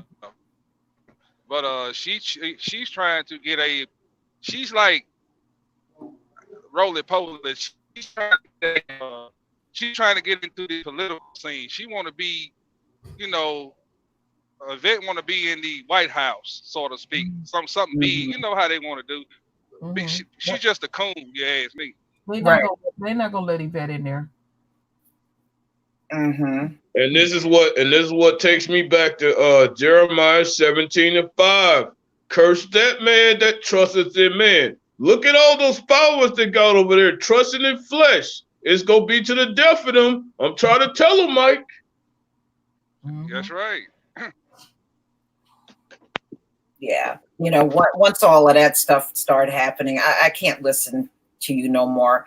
You know, it's one thing if, you know, we all talked about Dr. Welsing, especially when the time that she passed, and the majority of us showed a lot of respect when we did videos on her. But yeah, she trashing that woman, that was so uncalled for. It really was. Yep, that pissed me off real bad because I respect that woman to the fullest. Me too. You know, if nothing else, she tried to wake people up even as far back as the 60s. And she stayed dedicated to her work all the way until the time of her death. Yeah, never from her message. Never. Yeah. If it wasn't for her, I wouldn't have understood white supremacy as I do now. You know what I'm saying? Right. And not to rain on nobody's parade, but you know what I'm saying, the way she shitted on Dr. Claude Anderson. Now I give a fuck about boys, but shitting on Dr. Claude Anderson, that's a bad move too. Yeah. I agree with that. You know, but back to Dr. Quest Wilson, really, if it wasn't for her, I wouldn't even know what the hell the ISIS papers was. You know, I remember watching her on, I think it was Phil Donahue. And when she was talking about the ISIS paper, I was looking for that book. I after hearing her, I instantly knew I wanted that book. Yeah, you know, I would listen to her faithfully every I think it was like every Friday night on Black Talk, Blog Talk. Yeah. And I listened to her last interview. I followed that woman because it was some things that she was really teaching at the end, and it was something that I held on real close to what she said. She said, when you want to mark the end of a society, and she was pointing it out, she was talking about how the gays are rising up, and she said, really, that's the end times, because she said that they're dead before they start because they can't produce their cells. And she was really saying a lot of stuff that was heavy. And I kid you not, when I found out she died, I immediately got on Amazon and bought her book. I have it brand new because I said some of them books on Amazon be $500 and $600. Yeah. And I have that book. I haven't even read it yet, but I have the ISIS paper. I have it brand new. And remember, it wasn't even 24 hours that woman was dead. And what's that dude, Mark Lamont? Oh, he was trashing her. He was already trashing her. But he got his karma because they sure got him off of mainstream news. You don't even see his ass no more. Sure. Yeah, and they got that clown trying to interview Bernie talking about the so-called black vote. Nigga, you ain't gonna rescue the black vote either, fool. Yeah. But you know what? That is very notorious for that to happen, because if you notice, every single coon that gets on there and try to trash us or trash one of us, they always end up getting bounced off of mainstream. Look at David Clark, Black Lives Matter. They threw his ass off of mainstream media.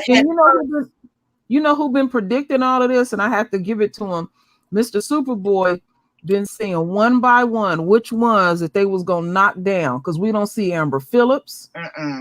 We don't see Paris Denard. Sure don't. I mean, they getting, and I mean, when they get rid of them, you don't see them. They sure don't. The next one coming up. The next one coming up gonna be Joy Reid in a minute. Oh yeah, her ass gonna, her ass. She already in hot water with the gay community. Yeah, she's barely hanging on now. and say some of the dumbest shit, because she's sitting up there blaming us for what's going on with Kamala Harris. Kamala Harris did that to herself. The bitch she said she didn't have no black agenda. Right. She said she wasn't doing it for us. When she was the attorney general in California, she had a deep hatred for black men. And that all came out too. And she's not liked up here in the Bay Area. She is known as Willie Brown's hoe. That's how people label her. She already had a very bad reputation before she even ran for office. So no, we ain't responsible for none of that shit.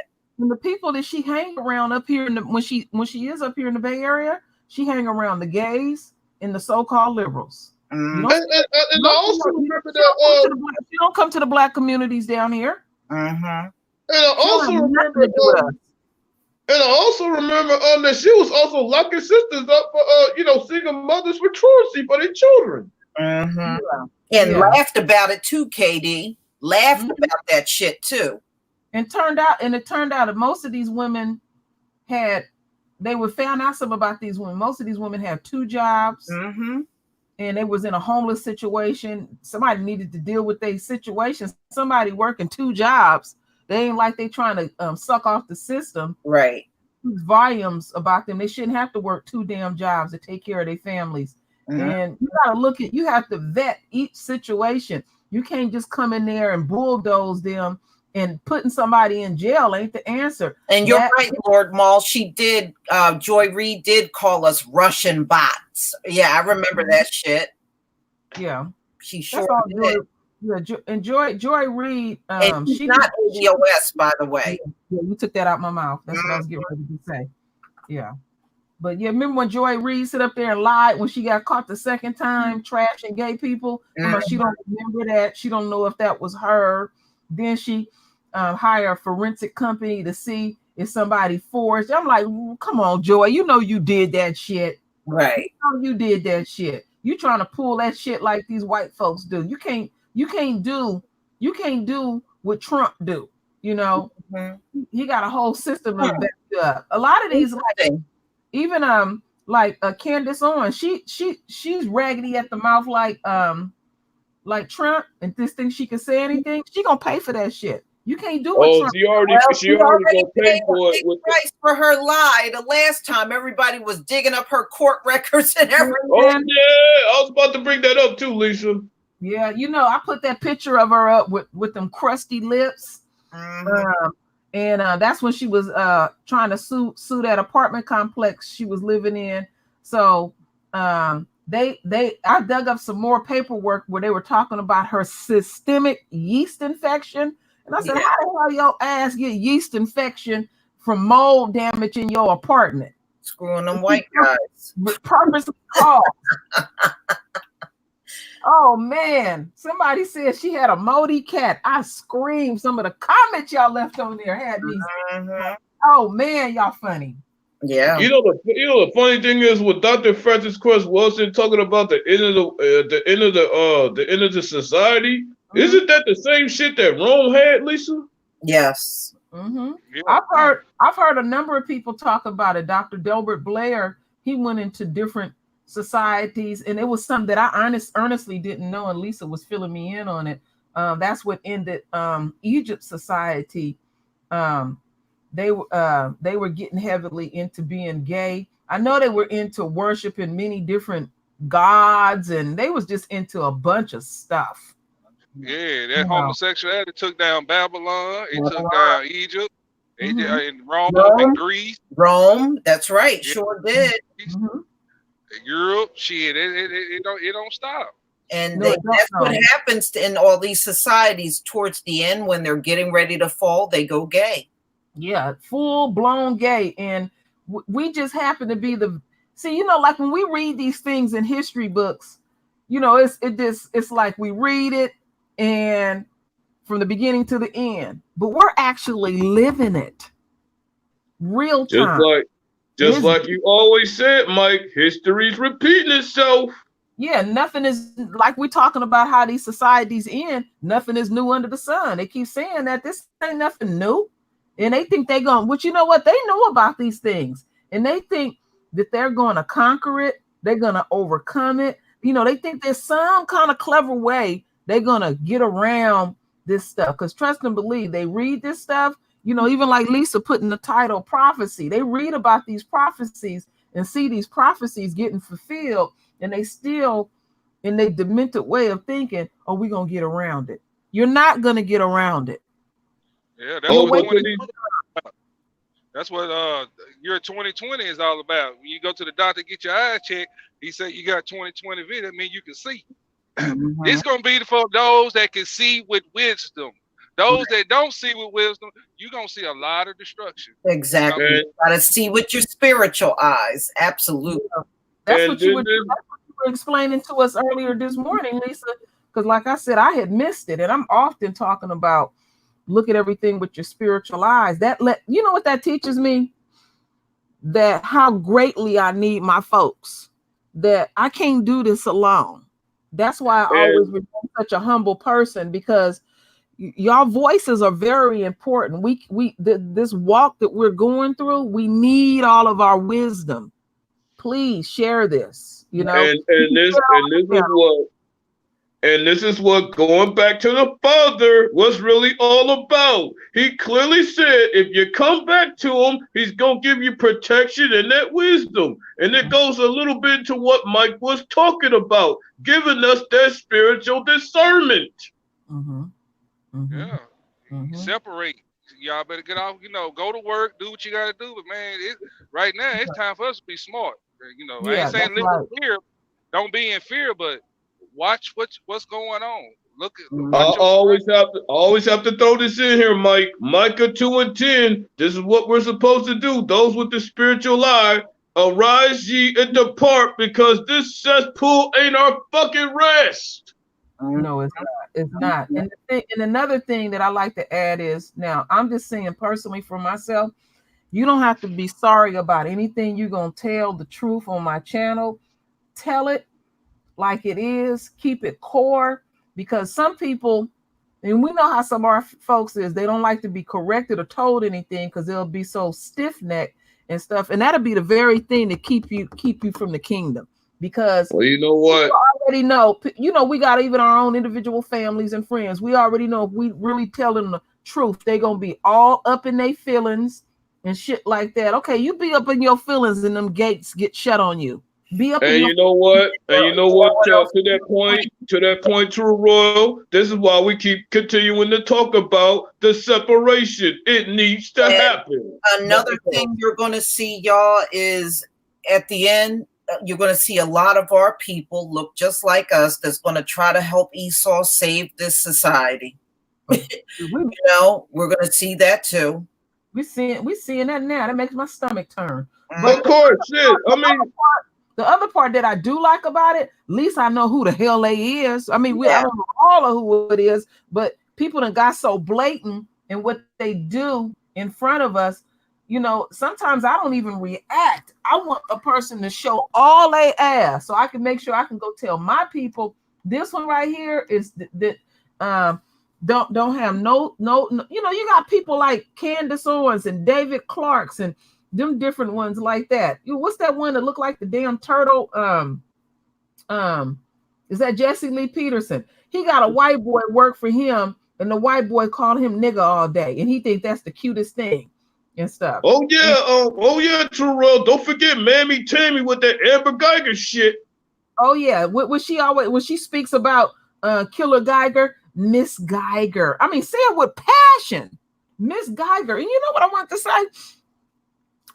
Brett Jean, Botham's brother, he's demanding for the police force to be held accountable in what they doing and get themselves together. I said, this boy don't know. These folks will turn around on you so quick. He think now he can go talk to police force and tell them what they need to be doing. They need to be doing the right thing. This boy don't know.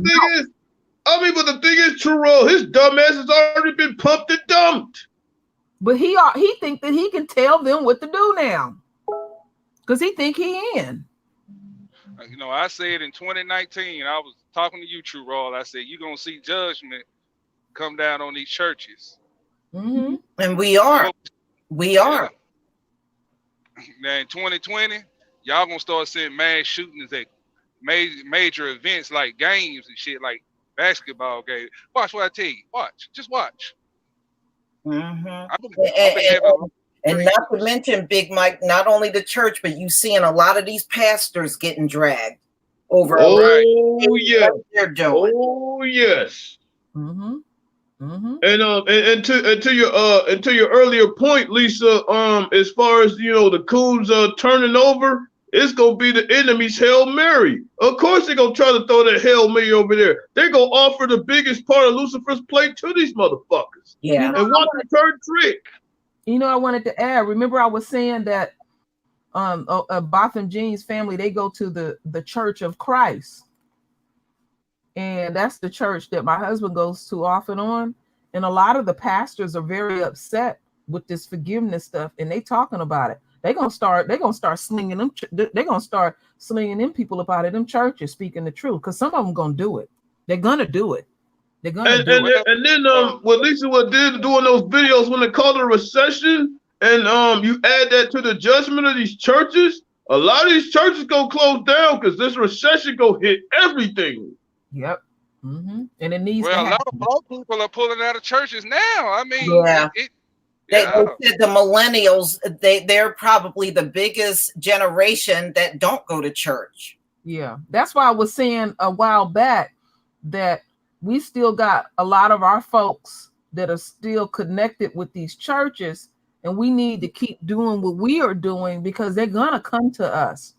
And I know sometimes we might get a little disenchanted and think our folks they so lost, and don't think that they're not paying attention to us. You know what I'm saying? They'll come to us, and when they come to us, they back gonna be so far up against the wall. And when people are in a state, in such a state, that's when they really hear you. It's like I would do that with my children. You would warn them about certain things in life, and they haven't had that experience yet. But once your child has had that experience, and now they feel in some kind of way, then they hear you. So we have to be steadfast on our part because they're going to come to us. They're going to depend on us to do what we need to do too as well. Because they finally, Because they finally going to find out that the Most High is not in them wicked buildings. Mm-hmm. Mm-hmm. Mm-hmm. Yeah, and everybody in the chat room, you know what I'm saying, y'all study a little bit more because it's going to be a major event that does take place. They're going to come running to us. Yeah. Mm-hmm. Yeah. Sure are. Yeah. Mm-hmm. Yeah. You So they can say what they want to say. They'll say we talking all out our head, we this, we that, and all that kind of stuff. We're a cult. Believe it or not, they really are depending on us to be steadfast and showing that wow, I judged you, but I see that you were very you were all the way in. We're not straddling and the Gentiles are coming too. So it's going to be our people and the Gentiles coming. They coming too, Lisa? Yeah. Mm-hmm. Yeah. Yeah, go ahead. Hold on. And to y'all, when the Gentiles, they catch on to us, because they're going to be saved too. I know y'all don't want to hear that. Some of them going to be saved. Yes. Oh, they're going to be, they will. They will. They're supposed to be saved to be our slaves. Yeah, but let me tell you, don't you miss out on your blessings mistreating a stranger, because you better not mistreat that stranger, because the Most High will punish your ass with death. That's in the scriptures. Better not mistreat that stranger that's amongst us, because when we came out of Egypt, guess what? It was some Egyptians with us too. Mm-hmm. I hear you. Who you think the stranger was when we came up out of the land, out of Egypt? It was some of them Egyptians. Right. And remember what you're right, Mike. When the Exodus happened, Moses led our people out, but there were some Egyptians mixed in there too. Yeah, kind of like it was kind of like a resemblance of the Civil War. You even had pale faces over there on our side.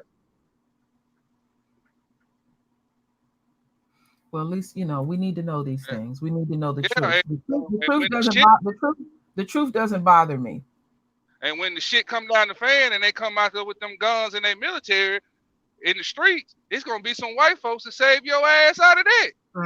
Remember, they're many of them are going to take us in and try to hide us and help us too, you know. Yeah, and we can't turn that down because that is part of your blessing.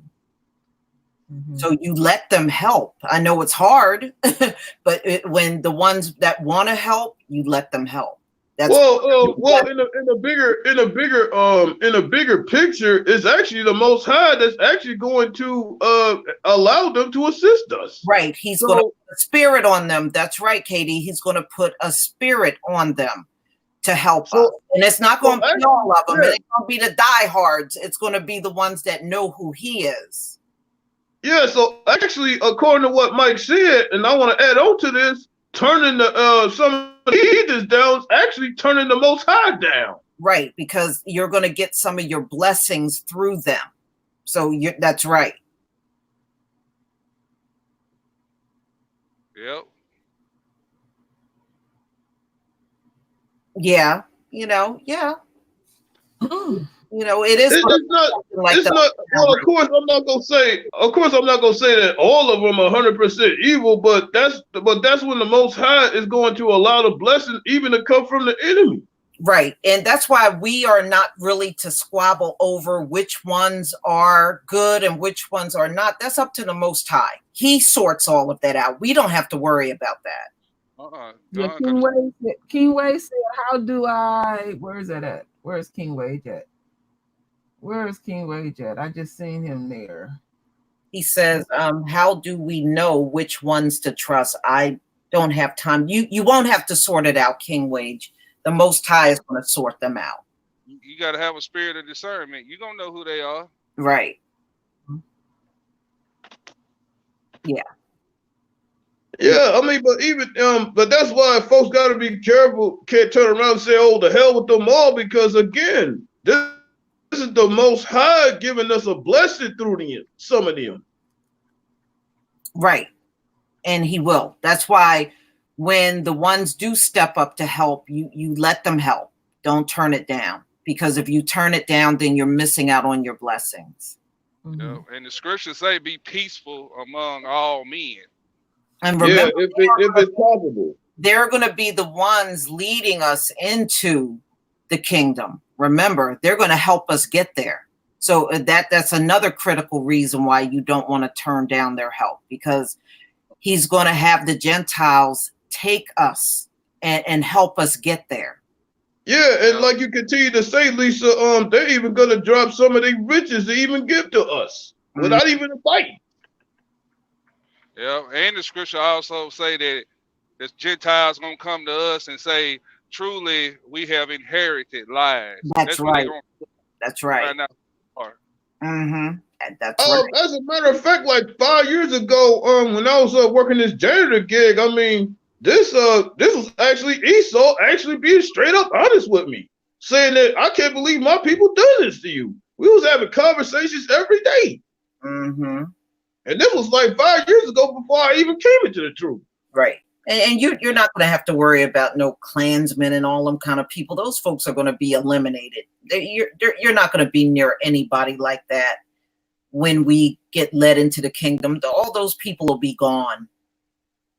And that's what kills this whole 100% theory, because not all of us are going to make it, but not all of the enemy is bad either. Right. The only ones that know the Most High, and those are the only ones we need to be concerned about. The rest of them, we don't even have to shoot. They're, what did he say? They're like spittle. We don't even have to think about them.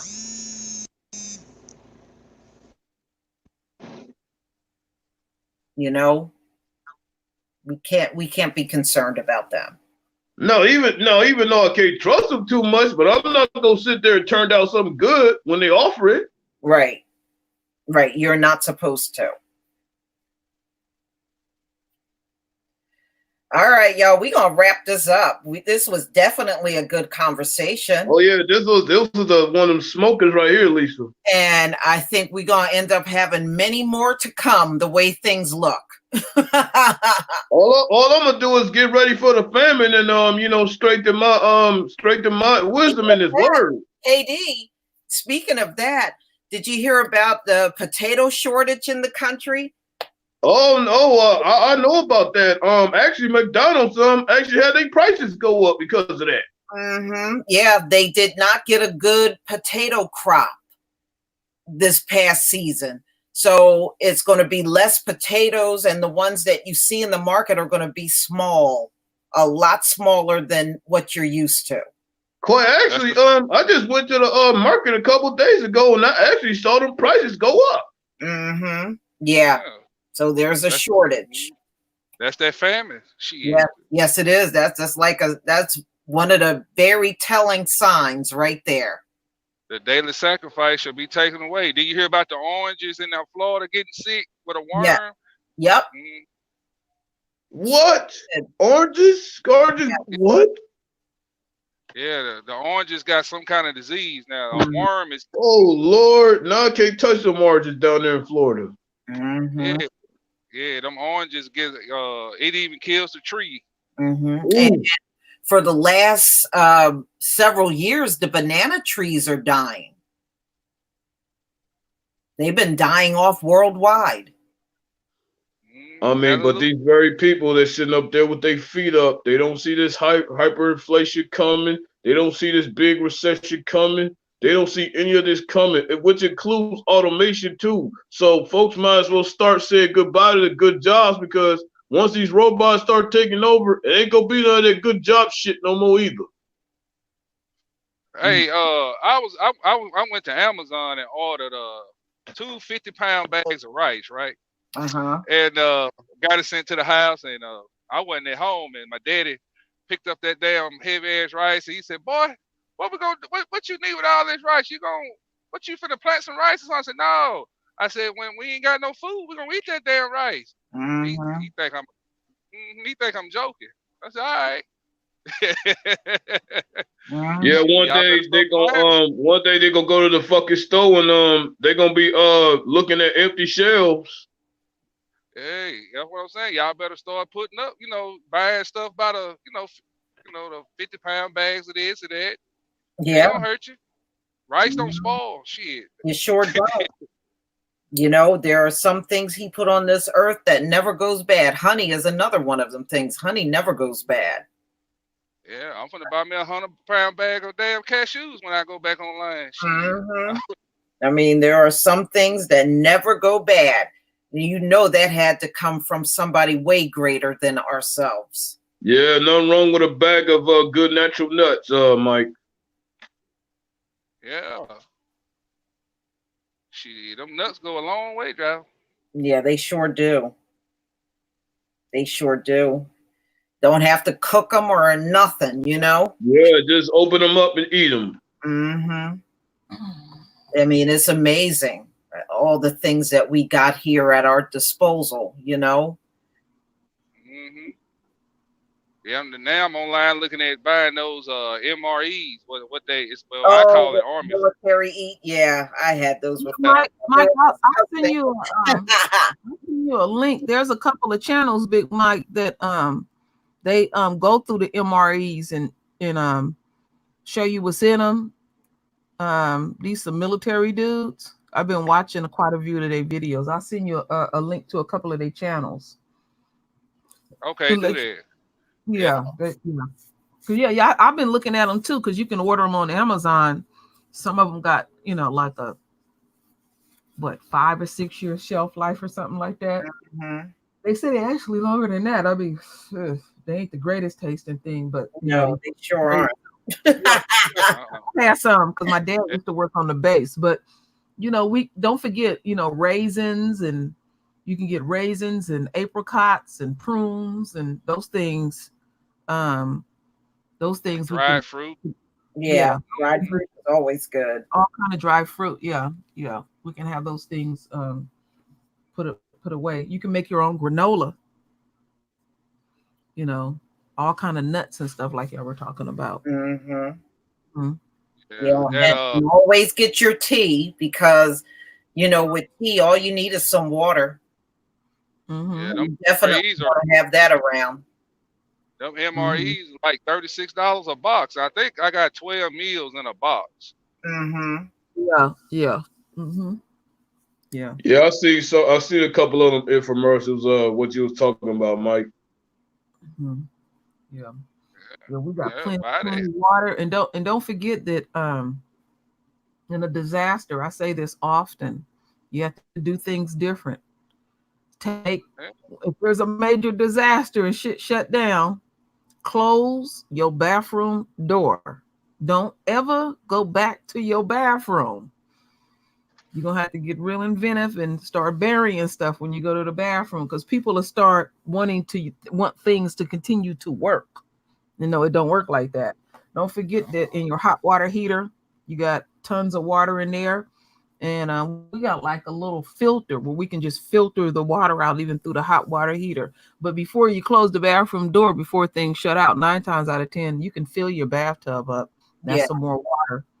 That's some more water. And just scoop it out, run it through the filter and everything. We finally got a couple of weeks ago, we finally got our generator. So if something shut down, we don't have to run to the hotel no more. That's true. We stayed in a hotel for what, 3 nights? That shit was expensive. It about $600 in the hotel. About that. Woo! Yeah. Woo-wee. But real talk, y'all. But real talk, y'all. Even with all this shutdown, guess what's around the corner? Our permanent rulership, baby. That's right. Yeah. And also I watch a lot of those survival channels on YouTube too, True. But I watch a lot of those too. Keep those, like if you order any type of food or anything and they send you some hot ice, keep those things and throw them in the freezer. And you know, don't even touch those hot ice packs directly with your hand. Make sure you have on some type of glove because it'll burn you. But keep that stuff. That hot ice for a long time. You can take the hot ice and put it on top of ice, and it'll hold your ice. You'd be surprised in those styrofoam containers how long your ice will last. What we've been doing is not getting as much food as we did before, and luckily when everything is shut down on us for 3 days, we didn't have that much in the refrigerator anyway. So we kind of limited on how we buying now, because you just don't know. You just don't know. You know, it really, you know, when you go through a situation like that, it really make you see how vulnerable you is, because you on your own. You're on your own. Don't, you know, shouldn't be dependent on the government for anything. They're not gonna help you. No. And on Amazon, you can buy a 55-gallon plastic drum for like $25. That ain't gonna break none of us. No. And fill that thing up with fresh water, and it's a iodine drops you can buy some kind of stuff to keep the water sterilized. Yeah, you also it's good to have those what do you call those little sticks, those PA sticks where you could just stick it in there to see if something is tainted or bad. It's good to have those strips. Yeah. Just, and buy some water filters, those brittle water filters. Y'all need to buy them too. Oh yeah, I got one called Life. And I have the alkaline water. I drink that every day. Yeah, we have that. And then also look at those safety kits on Amazon. Get the biggest one you can get, because usually they'll have everything you need in there. Them little ones ain't about nothing. Oh, the first aid kits, yeah. First aid kits. You want. I remember they had one when I used to work on those construction sites. Lisa, they had everything in them jokers. They had Tums in there for your stomach, something for your allergies. They had a these like aluminum blankets you can get in. They really do keep you warm. So you say about the big one? Yeah, buy them big ones, and you'll look in there because it'll tell you what's in all of them before you decide. I keep emphasizing this, and I've been saying this a lot, family. Buy rain boots. You can get them from Walmart or Payless shoe store. They're about $10 a piece. Make sure they have a steel shank. Don't wear nothing with a steel toe, because if you injure your foot in a steel toe, they're gonna have to cut your foot. You rather have a broke foot. All right. Don't wear no steel toe. And somebody said something about colloidal silver. Everybody need to have colloidal silver in their house. Everybody. What's that? Colloidal silver? Yeah. Oh, I'll send you a link so you can read about it. Yeah. I give it to my cats. I put it in their water. All of us need that colloidal silver. Oh hell. Oh yeah. Yeah. You learn something new. Lioness, you drink your tea yet? Lioness been drink. I sent her that which is an excellent tea. That soursop tea. We all need to be drinking that. It builds up your immune system. You know, this is the cold and flu season. And that's that tea. Lisa had a cough. Her cough. She had a cough. She was gonna go to the doctor. Drunk that tea for a few days. Lisa canceled her appointment. No joke. That tea is really good. Yeah, I didn't even know how to tap water from a damn tree. I be watching that shit. When shit go down, you need to know how to survive. Yes, a lot of videos out there like that. Yeah. But yeah, that soursop tea kills cancer, and you'll see testimonies. Like you go on Amazon, you can get the leaves or you can get the tea bags. And I had a cold. No, I didn't have a cold. I had strep throat 2 weeks ago for 3 days. I drank that tea. It knocked out that strep throat. Strep throat hurts. And what's the name of this tea? Soursop. I'm gonna send you the links to everything, Mike. Don't worry about it. I'm back here doing it right now. Oh, Mr. Lawrence, I love ginger root tea. I love that. Ginger root is. I was reading the ginger root tea is 10,000 times stronger than chemotherapy. I love ginger root tea. Yep, black seed oil. Yep, that's another one. All that. Yep, sure is. What black seed oil do? Yeah, I know a thing or two about flaxseed. The ancient says, Mike, it cures everything except for death. Oh, hey. They used black seed oil even back in ancient Egypt.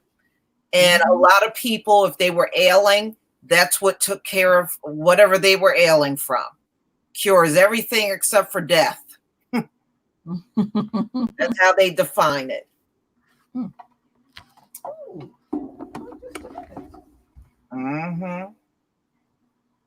I mean, there's so many herbs out here. I mean, the Most High filled this planet with all kinds of herbs and remedies for whatever ails us. It's just that, you know, Esau being in the way, he wants you to get his lab created pills with all kinds of side effects and for you to take that junk. Did you hear about that woman in Oklahoma? I think it was, where she took her son off chemo and then the police looking for her. Yeah, I heard about that. Yeah. That's fucked up. Yeah, I ain't know they could do that. I'm not surprised. Yeah, that Lisa, you should tell them what happened to your aunt drinking that tea. That was a hell of a testimony. Well, that just touched my heart. She had colon cancer, and when I found out, I told her to get some soursop tea and drink it twice a day. So she did. Well, she was scheduled to get surgery on her colon. In the morning that she went up to the hospital after drinking the tea for maybe a little over a month, they told her to go home. The cancer was gone. That was quick, Lisa. When you told me that, I was shocked. She didn't drink that tea that long. I was like, not dead. You know what? When I order that stuff, I order it in twos. I don't want to run out of that stuff. And she's been drinking it ever since. She drinks it every day. And you can, like I said, you can get the leaves or the tea bags. Lisa has the leaves, and even it shows you how to even directions how to use the leaves. I want some of that tea. Give me that tea. Yeah. I'm sending you the link, Mike. I'm doing it right now. Don't worry about it. I got you. Yeah. I mean, yeah, but that tea killed cancer. I mean, that's the kind of stuff we need, you know? Yeah, and that's a real threat. Just like you said, Lisa, that's a real threat to Big Pharma. That's why they keep pushing that bullshit on television. Oh, I'm gonna drink that shit twice a week. They don't want us to be well. They want us to be sick just like them. Yeah, well, because you know what, KD, the whole industry is designed to make money off of us. Look, you get sick, you got to go to the hospital, you got to get treatment. So they're making a killing on that. And even when you die, they're making a killing off your death. You got to pay for a funeral, pay for your plot cemetery. You know, they're making a killing all the way up through your death. Yeah, they be knocking on your casket, talking about where's your card at. Shit. You got to get a headstone. You know, it's like endless. That shit is ridiculous.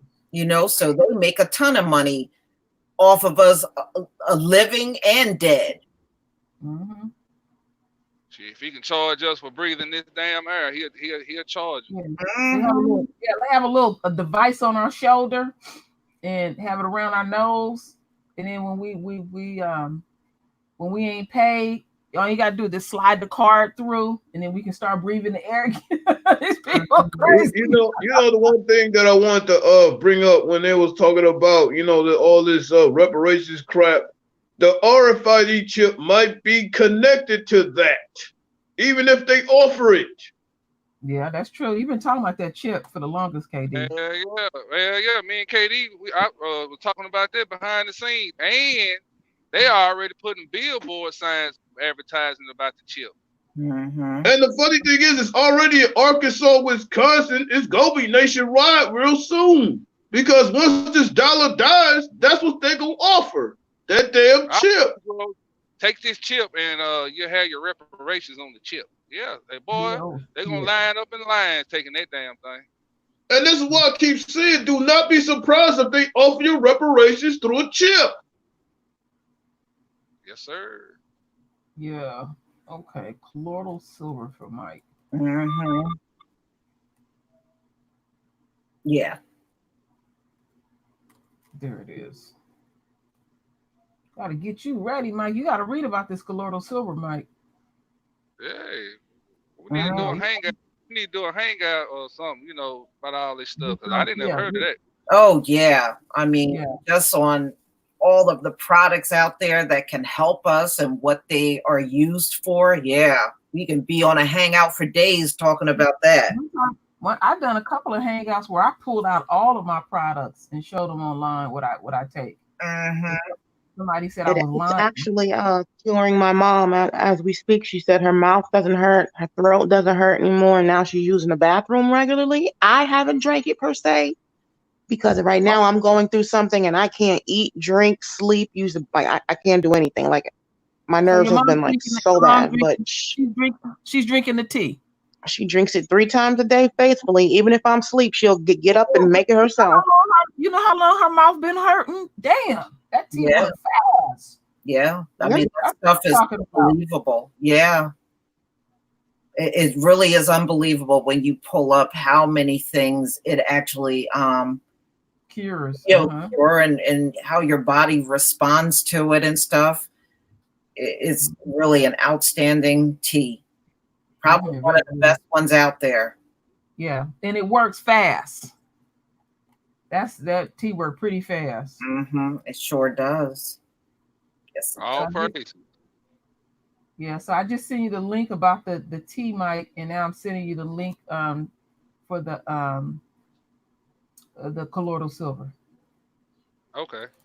But yeah, we still need to schedule a video where we just for just health purposes. Yeah. And things that we can all share. Everybody got something, because I see stuff in there people are offering now. Cause I tell you what, I'm tired of Bernie talking about that bullshit Medicaid for all. Bernie need to worry about him damn self, KD. Right. And KD, that stuff ain't gonna pass because the Senate is still majority Republican. They're not going to pass no Medicare for all. This is all for the purpose of winning an election. That's what I was saying. I'd rather listen to a hangout. What y'all talking about? The real health stuff, not this bullshit that's been propagated by who. Mm-hmm. Yeah. And Bernie Sanders and then Joe Biden and none of these people like us. They all hate us. And these dummies actually think that they're gonna get something part of his special bill. I'm like, your dumb ass gonna be cut out just like the rest of them. Mm-hmm. They're gonna do that benign neglect when his ass get up in there. Even if he get up in there, and that's a big ass if. Yeah. Yeah. Bernie ain't going nowhere. His ass half dead as it is. Mm-hmm. Mm-hmm. And Joe Biden and his old Dixiecrat ass. And they keep getting on mainstream news talking about all the black support he got. And I was like, okay, we'll see about that in November. Yeah, we talking about Jim Crow Joe, the Gaff King. Mm-hmm. Joe Biden is like Mr. Burns off The Simpsons. Yeah, he does. Him and his old crack, I will never forget that night when I did get a glimpse of the debate. They had asked him about what they're going to do for the African American community and reparations. And his answer was, Black people need to learn how to be parents. And I said, this coming from a man with 2 crackhead kids. Okay. Both his kids are crackheads. And he's talking about, we need to learn how to be a parent. Look like you dropped the ball on being a parent, Joe Biden. Your son, his son is scummy. He's sleeping with his sister-in-law, his dead brother's wife, and he got a daughter that's also an addict. Yeah. I did a whole video about a son and a daughter, and they are both junkies. And he's wait a minute. But who pushed this secret prison reform? The very same people who pushed that bullshit 94 crimes bill. So he need to shut the hell up with that too. Yeah, but that's what I'm saying, KD. This man, he failed miserably with his own kids, and he's sitting up there telling us Black people need to learn how to be parents. I was like, if this man don't go somewhere and sit down,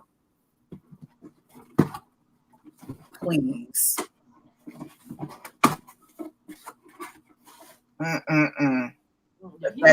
That's typical, though. Yeah, he got a nerve. He got a fucking nerve. Mm-hmm. Yeah, and even the nerve he has is gonna die out. Then he got his son sitting up there on some board over there in the Ukraine. Like he looks important. He's too busy trying to get high. That dude is straight dope thing. Yeah, that's why he getting paid so he could go ahead and snort that bullshit. Mm-hmm. Any Black person voting for Joe Biden with his track record, he got probably the worst track record on that stage with Black people. Anybody that vote for him in the Black community, you get what you deserve. If you think that man is going to get in there and do something, if anything, he'll come up with another crime bill and incarcerate us even more. That man ain't thinking about us. It's like no wonder they keep talking about South Carolina, like the voting percentage is gonna be real high. Hell no, it ain't. Remember when he ran to all them old gatekeepers when he first threw his hat in the arena? Yeah. I seen Jesse Jackson, and we know Jesse Jackson's sick. Mm-hmm. I was crazy. I said, look at these folks. These folks are serious. Mm-hmm. Those are the last few old relics from the civil rights movement. All propped up, bumping into each other. That shit was funny to me. Yeah, don't forget that CIA relic, Al Sharpie. Oh Lord. Mm-hmm. It's just seeing who could tell the best lie at the end of the day. That's all this shit is about. Right. And they all think they got some kind of stronghold or control over the Black community. Mm-hmm. He need to get control over his own damn lawsuits. Remember what Obama did? How how Obama talked to us, talking about you basically don't mess up my legacy. Well, you need to go talk to Trump. Thank you, Demetrius, and you're right. He said, Lisa, notice both Biden kids are junkies while black kids go to jail for a small amount of weed, while his kids broker fraudulent Ukraine deals for billions of dollars. However, 47% black women support him. You're right. And you know what? That's the thing. See, Joe Biden got white kids. So, they don't have to go to jail for drugs. As soon as the face of the junkie changed, all the rules all of a sudden change. Now it's public health. They're junkies. They shouldn't have to go to jail. We sure didn't say that during the crack epidemic. During the crack epidemic, every damn body was a criminal. We're doing a crack epidemic. Some of us on here is old enough to remember nightly news. They would show crack raids and nightly news. That's the shit that we would see and stuff. Take us out of a crack house. Take down a whole crack house. Let baby in there screaming all over the ground. Oh, look, they got all these needles and stuff all over the ground. Oh, yeah, they wanted to show you every detail then, but you notice they're not following around these opioid addicts, though. And you know what? It also birthed that garbage prison reform, which exploded and broken up the families in the hood. All that was done on purpose. And they're still breaking up our families because mass incarceration never ended. I've been driving 15 years, and 15 years ago, I seen black people on crack all in small cities, big cities, didn't matter. I seen black junkies, right? Yeah. Now I don't see them no more. I'm like, damn, where the black people at? All I see is white folks. So all I see is white folks on drugs. That's all I see. I did a video on this chief medical examiner that quit because he was so overwhelmed by the opioid deaths and he just got tired of it. He said it just got to be too much. Well, one person, I think his name was Lonnie Dobbins, I think, he came and told me that I have been lying about the opioid epidemic for years. And he's sick of me lying about the opioid epidemic. And then he proceeded to tell me more black people died in the 60s and 70s on heroin than people are dying on opioids today, which is a straight up lie. But yeah, he tried to drag me and told me I've been lying for the last couple of years about opioids. And here I'm doing the video with the damn article, right? But I'm lying about everything according to him. That's just and I gotta say, shout out to the book of Obadiah because it's fucking them up, baby. And those articles you be reading come from white folks, right? But according to him, I've been lying for years about opioids, and I'm wrong, and I need to be told off because I'm telling lies about opioids. See, when you put their shame out there before the world, they don't want that out there. Oh, don't tear it up on us. Yeah, and I remember 45 sitting up there trying to pass a bill talking about he gonna have opioid awareness and all that bullshit. How'd that work out? Yeah, they used to make fun of us. Your mama a crack baby. You're a crack baby. You're all that shit. Now and they was locking them up. They didn't have no legalized shooting galleries. It was called a jail. You go get high, and you got a whole staff there for you. You go get high. Yeah. And then you got a little lounge area where you can go sit and watch TV while you strung out. They might serve you some coffee and cookies. And see, I said, this is crazy. I've seen it all. They got them up here in the Bay Area. They everywhere. Shit, I see them everywhere. Hell, I seen one lying in the ditch. Hell, shit. Yeah. Shalom Akeem E hashtag ADOS. But the thing of it is though, now they pushing this Narcan everywhere. I've been saying to myself, I'm not picking up a fucking can for any of them. Yeah, but see now all of a sudden, you know, it's okay to be a junkie and you just have a problem. You need help. But you shouldn't. Well, they trying to make that shit. They're trying to make that shit like mandatory. Like we all got to have a Narcan, and then they don't want you to even carry the dope fiends that come to work. Yeah, hey, if I had a can of Narcan in my back pocket, I want to shoot his ass with it. They had it on 60 Minutes. I was telling my husband about it, and he was watching it. He said, "You mean to tell me they want me to stick this thing?" He said, "Them motherfuckers would die." I said, "Yeah, they was out there passing it out, and it was like, you don't even have to pull their clothes off, just stick it in their hip and all that kind of shit." And then they saying the next day they ass be OD'd again. They don't care.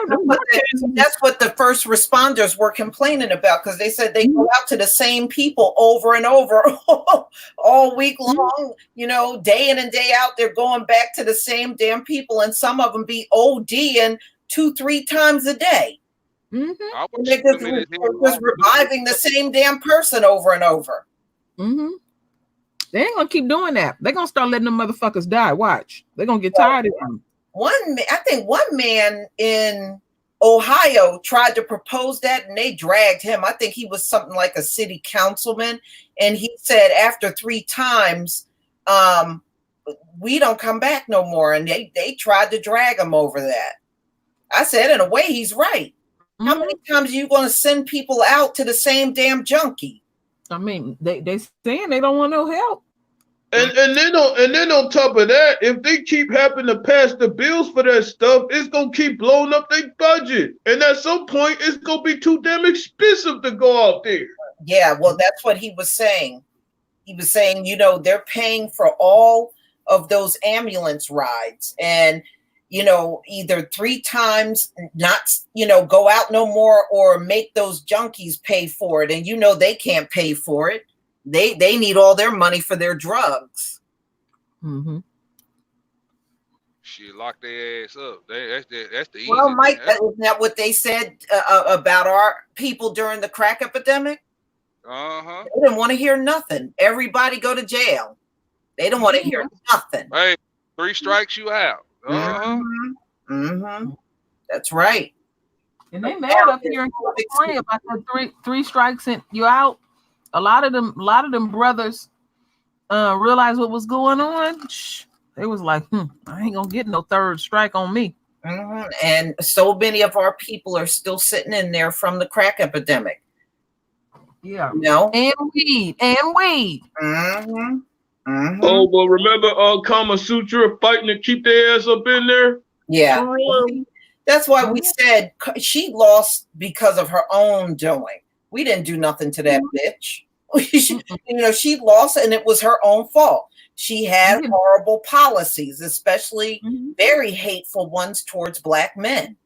Very. They're not reality, because they had went and got Van Jones, and he looking all distraught. And these people really think that they can talk down to us, and then on top of that, get the vote. Right. Like, y'all are delusional. Y'all really delusional ass people. Well, you know, Obama did the same thing. You know, Obama said, this is what pissed me off.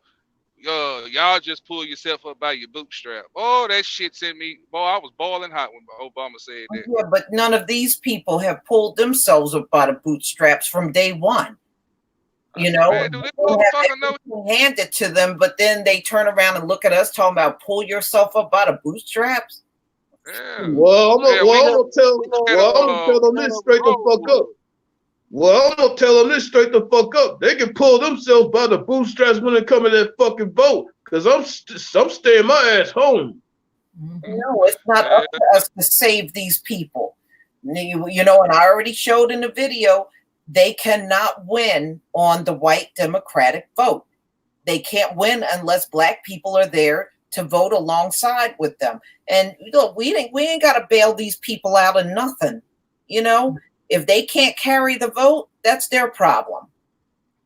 That's their problem. That's exactly what I'm gonna tell them. Pull yourself by the bootstraps by going to that vote, because I'm staying the hell home. Mm-hmm. We've done enough. You know, we've done above and beyond. You know, let these people stand on their own now. Shoot. And the funny thing about that, I think Trump should get it again. I support him 100% because he's hurting them more than he's hurting us. Mm-hmm. And then on top of that, Lioness, he helping us go to the damn kingdom faster. This is what I keep saying. We've been voting since the 60s and we still got nothing out of it. No, we ain't gotta go there and vote for anybody. I agree, Lioness. Let his ass stay in there. I hope he get back in there. I mean, this is what right. Yep. This is where he's carrying us. He's helping second Ezra 6 and 9 come a lot sooner. This is what I'm talking about. I don't think our people don't even know it's a sin to actually vote. Right. We're not supposed to support any of these politicians in this Gentile world. They're not our people.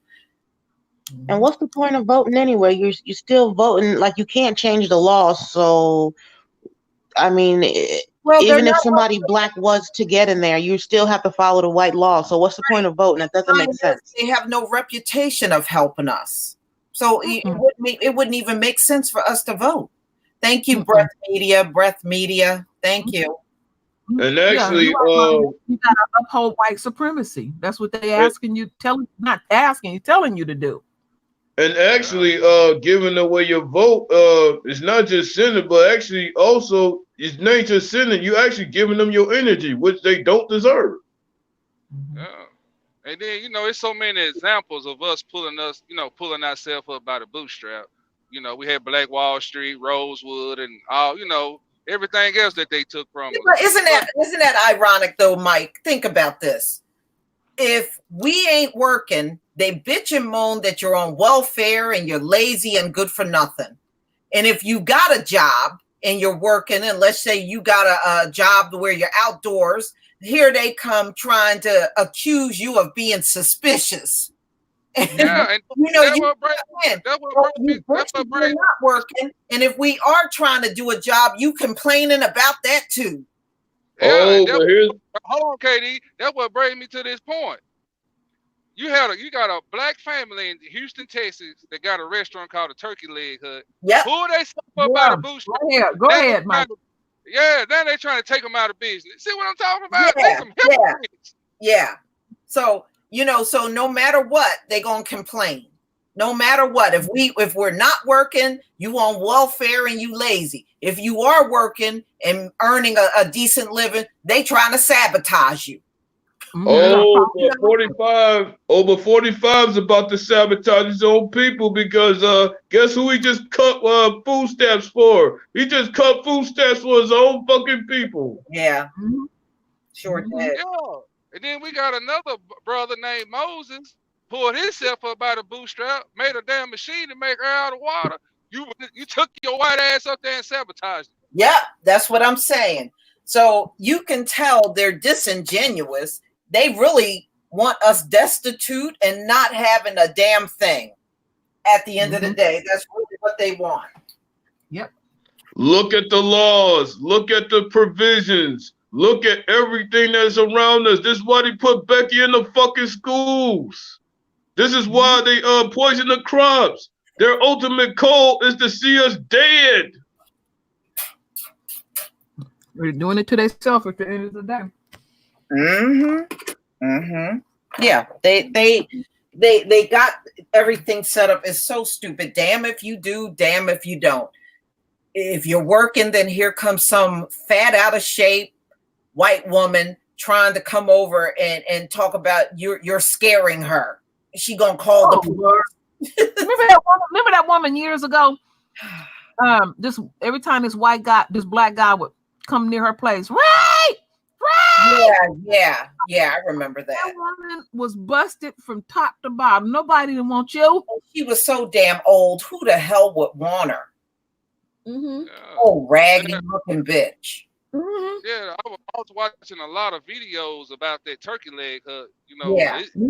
And this woman done took a turkey leg and made different recipes out of these turkey legs. Right. They just want to take the shit. And they was interviewed talking about, well, what's the recipe? She said, I'm not telling you. That's a secret. Right. And not only that, they're complaining about the air quality because they grill all of those turkey legs that they serve, on a barbecue pit that they have in the back of the business.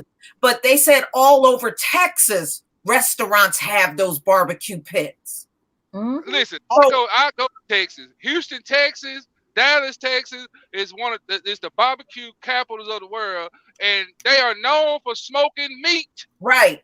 So how the hell is this bothering you? And they're doing this all over Texas. They mad because they don't know how to cook that shit. I done looked at their menu. That menu look good. Well, real talk. Texas is the king of cattle, so that kind of goes along with that narrative. And then they have all kind of celebrities going down there, and I was keeping up with it too. Yeah, and they was trying to prevent them from having any parking and stuff. What they ended up doing was buying 7 lots. Mm-hmm. So their customers can park. Right. And Phil lives in Houston, and he said those restaurants, damn near all of them. He said there's like barbecue restaurants everywhere. He's right. Everywhere. And he said in every last one of them have those barbecue pits, and they make all of that meat out there on them pits. He said almost damn near all them restaurants have that in Texas. Yeah. Mm-hmm. And a lot of celebrities go there and stuff, and all they did was give them free publicity. Now more people gonna come. Let me tell you. Seems to me like it's safer to cooking in the pit than them sanitized cooking machines.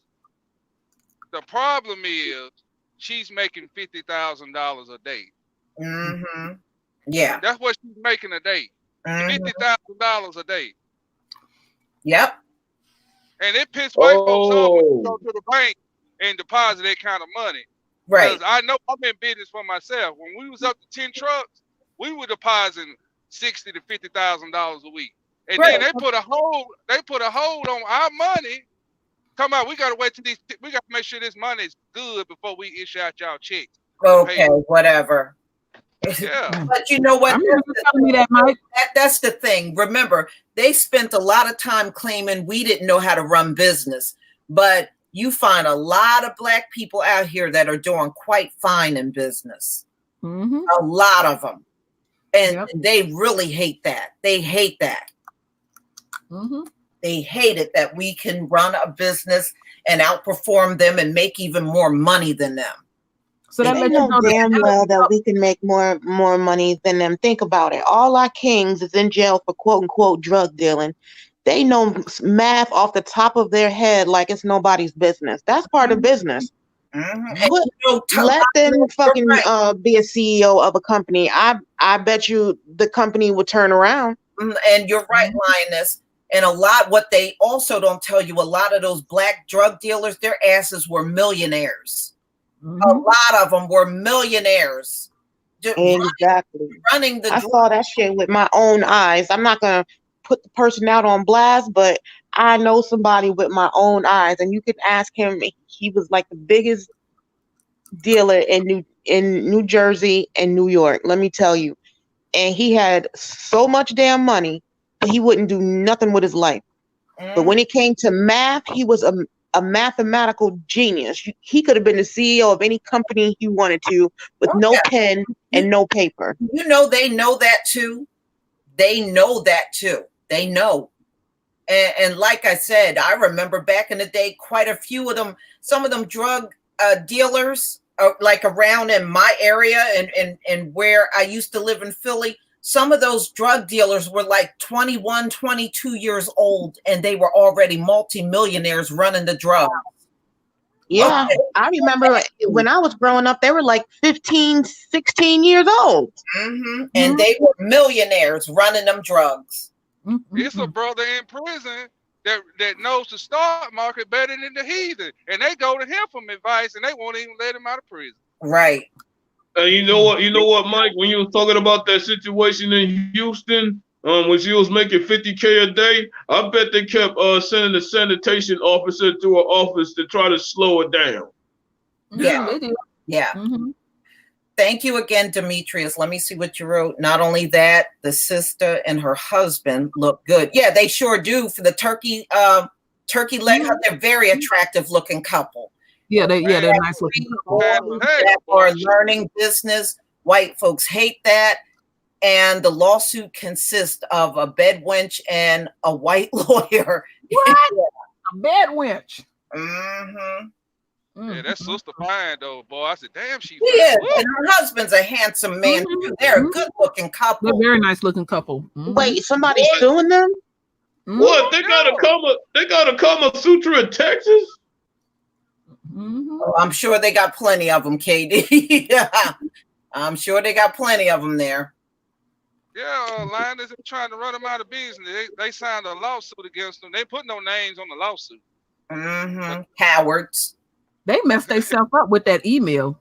I saw the headlines, but I really haven't paid it any attention. Wow. So what is a lawsuit for though? Like, I mean, they're trying to put them out of business because they are a successful Black business restaurant and they're doing extremely well. They got so many customers. The line is like wrapped down the street, wrapped around the corner. And so these white folks saw what was going on and they're trying to slap lawsuits on them to get them out of business. Damn, one restaurant is killing all them restaurants that Esau got. That's our power right there. I need to look at their menu online. They came up with a brilliant concept, you know, in a restaurant that, you know, all built around turkey legs. It's brilliant. Have you seen the menu? Have you seen the menu? Yes. It's brilliant. It's a brilliant concept, you know, and not only that, it's very unique. It's not like you got turkey leg restaurants all over the place. So they came up with something of their own. You know, they call themselves the turkey leg hut. I'm looking at they menu right now. Yeah, it's really a good menu. Really is. I see why a lot of people are attracted to it. I'm going right back up in there right now. Yeah, I saw that request. They have the stuffed turkey legs. Yep, I saw that. Yeah. Well, that's unique. A stuffed turkey leg. I ain't never seen that. They got a shrimp Alfredo turkey leg. Damn. Yeah, well, I can't eat that one. Oh, we can't have that. You name it, they got it. I'm looking at their menu right now. And they serve big portions. And the line is outside of the business even before they open the doors. The line is already long before they even officially open the restaurant every day. I hope they're smart enough to counter sue for harassment and defamation then. I see Snoop Dogg and Kevin Hart. I see all kind of. But one thing they got on their side, they got the support of the community. So if they did something, I believe those people are going to rise up because they really do have the support of the community down there too. They butt hurt because the mayor eats there. Hey, and she's going to open up a smoothie store for bakeries and stuff. See, that's good because that's about health. You know, you got all kinds of fresh fruits and vegetables in those smoothies. Damn, look at it. They got a turkey leg with mac and cheese all on the top. Damn. How do they do this stuff? Yeah, I saw one the other day. They showed on TV, and it was a turkey leg with the stuffing on top of the turkey leg. And it actually looked very good. I mean, everything on the plate looked good. And they give you a nice helping, you know, like you're getting your money's worth. You know, folks walking out with doggy bags, they have to roll your butt out of there. They said those lines are long, and you know they see that, and that's just burning their asses up, seeing that a Black business can draw that kind of attention. Hey, Lisa, it just ain't Black people that was in them lines. It was some white folks. Oh no, it was white people in there too. Yeah, because when the news first broke, they did talk to some of those people in the line. And yes, and some of those people were white. Yeah. It sure was. Yeah, that one restaurant whooping Esau's ass like that. I mean, they got all kinds of stuff. You know what, KD? A lot of our black restaurants can kick their ass out here. You know, it's really hard for our people because, you know, a lot of times when Esau got his little diners and everything, everybody goes and patronize his diner. But there are a lot of locations in America where a black restaurant don't have nothing but black patrons. They don't have all kinds of people going there. So that right there puts you at a disadvantage because you're only catering to one group. So you're not rolling in that kind of income that some of these other restaurants are doing. The other thing is that shit from Esau. The atmosphere that they got set up in this restaurant is nice. It's a place where you want to go. Yeah. They even showing. I'm looking on their website. They went to one of the local news stations and brought all their food and had people to sample the food at the news station. Damn. A lot of celebrities come here. I'm quite surprised. After this lawsuit, they should thinking about turning it into a franchise down there a little bit. I mean, technically they could. I mean, that would be good. I would love to see a turkey leg hut where I am. I would love it. I mean, instead of all these damn McDonald's and Burger Kings everywhere, we need to replicate that. Yeah, her and her husband are multi-millionaires already. Yeah, already. They sure are. And they only been in business since 2017, y'all. That business has only been in existence since 2017. And they, in this short period of time, became multi-millionaires.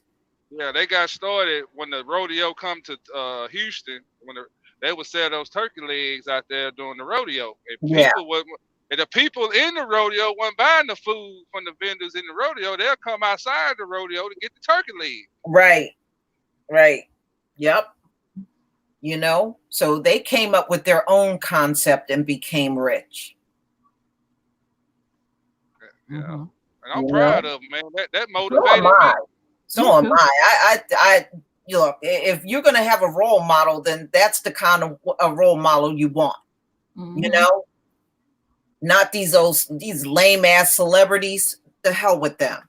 Wow, look at all the food. Hot boy. You know, folks walking home with doggy bags. It's a lot of food. I don't care. You know, I just love the fact that they came up with this and they're making a killing on it. I'm happy for them. They have a daiquiri hut. Do you see how big them daiquiris is? I told you. What? They got a daiquiri hut?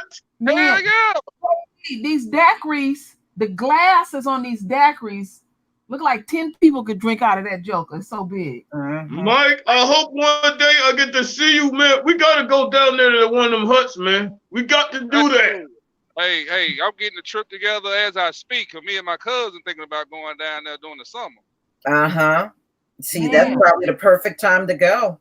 Yeah, these daiquiris are huge. Woo! Hey, Mike, man, just let me know. Just let me know y'all going so I can say my dog be down there right there with y'all. Yeah, I sure let you know. Them daiquiris look like they about 5 gallons. Damn. Hey, man, yeah, they did. Amanda, they did not really entirely drop it. They suspended the lawsuit. And they're saying, you know, and this is the lame shit they said. They said if the air quality gets bad again, they will reactivate the lawsuit. You know, you know how butt sore these white folks are, man. That's all. Just this is all nothing but jealousy. At the end of the day, this whole lawsuit business against a turkey leg hut, it's all about jealousy. Sure That's really all it is. You know, if they do shut it down, which I hope not, I hope she sue the city, them lawyers, every goddamn body. I sue the goddamn dog. Yeah. No, that's a reason to riot. Taking something good away. Yeah, they're able to hire people and all of that. Yeah, they're not the ones that came up with it. That's why they're so butt sore over it. Yeah, you now got they a want to big, come in there and take it. That's what that is. They want to come take it. See, they Right. want to come in there and Right. just take it. Mm-hmm. that's what they've been doing to us, taking stuff. It's harder to take stuff from us now. And to be honest, the reason why they suspended it, I think, because they were getting heat outside of Houston. They were Big Mike. They were. And the thing is, they couldn't handle the pressure they were getting from the community. Mm-hmm. I think when they did this, they weren't anticipating all the support they were getting. You know what I mean? They came out after them and didn't realize a whole community was turning on them over that mess. Yeah, the local community and us outside of that. They actually made them popular, even more popular. Mm-hmm. Mm-hmm. Yeah. So, they think, I guess they believe that when they come at us, we have no people that care enough to protect us. I guess that's what they think in their minds. Mm-hmm. Watching YouTube videos. They're trying to gentrify that third ward. That's all black folks. I've been to the third ward. That's all. They're trying to gentrify that. Right. Exactly. Yeah, bring the old lame ass restaurants. I mean, because up here in the D, I mean, they gentrified Midtown. Damn, them damn restaurants don't even be half full. Mm-hmm. You're right, Robert Ross. They can't steal that like Jack Daniels. You're right. You know, unfortunately, that was slavery. And they had this thing set up, rigged up, where whatever their slave invented, it belongs to them because they owned the slave. That you still didn't invent the shit. I don't care what they say. You still didn't invent it. I mean, but Lisa, look at, even when they had the patents, they even make it like shit. They can't even recreate it properly.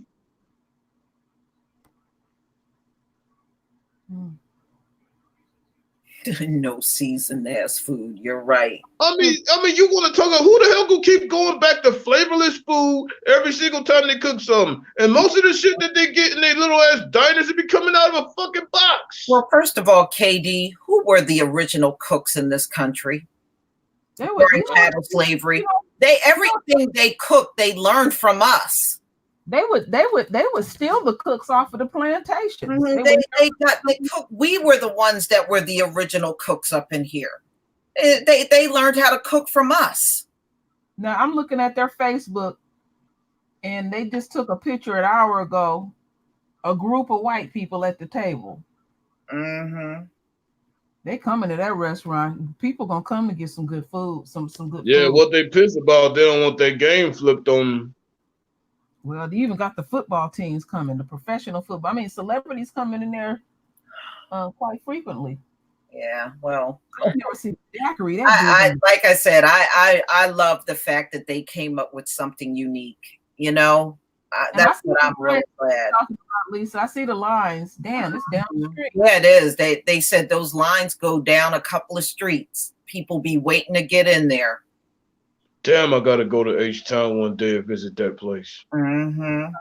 All down there. All right, y'all. We gonna wrap it up because it's a little after 10, and I know some of y'all got to get up and go to work and everything. So I'm gonna respect your time. And everybody in the chat, thank you for being here. And those of you that gave super chats, thank you so much. It's deeply appreciated.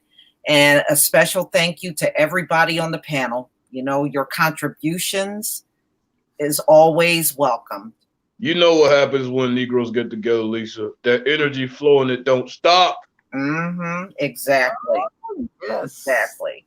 So y'all, please enjoy the rest of your night, and we'll definitely get back together again because I do intend on doing more hangouts than I have done before in the past.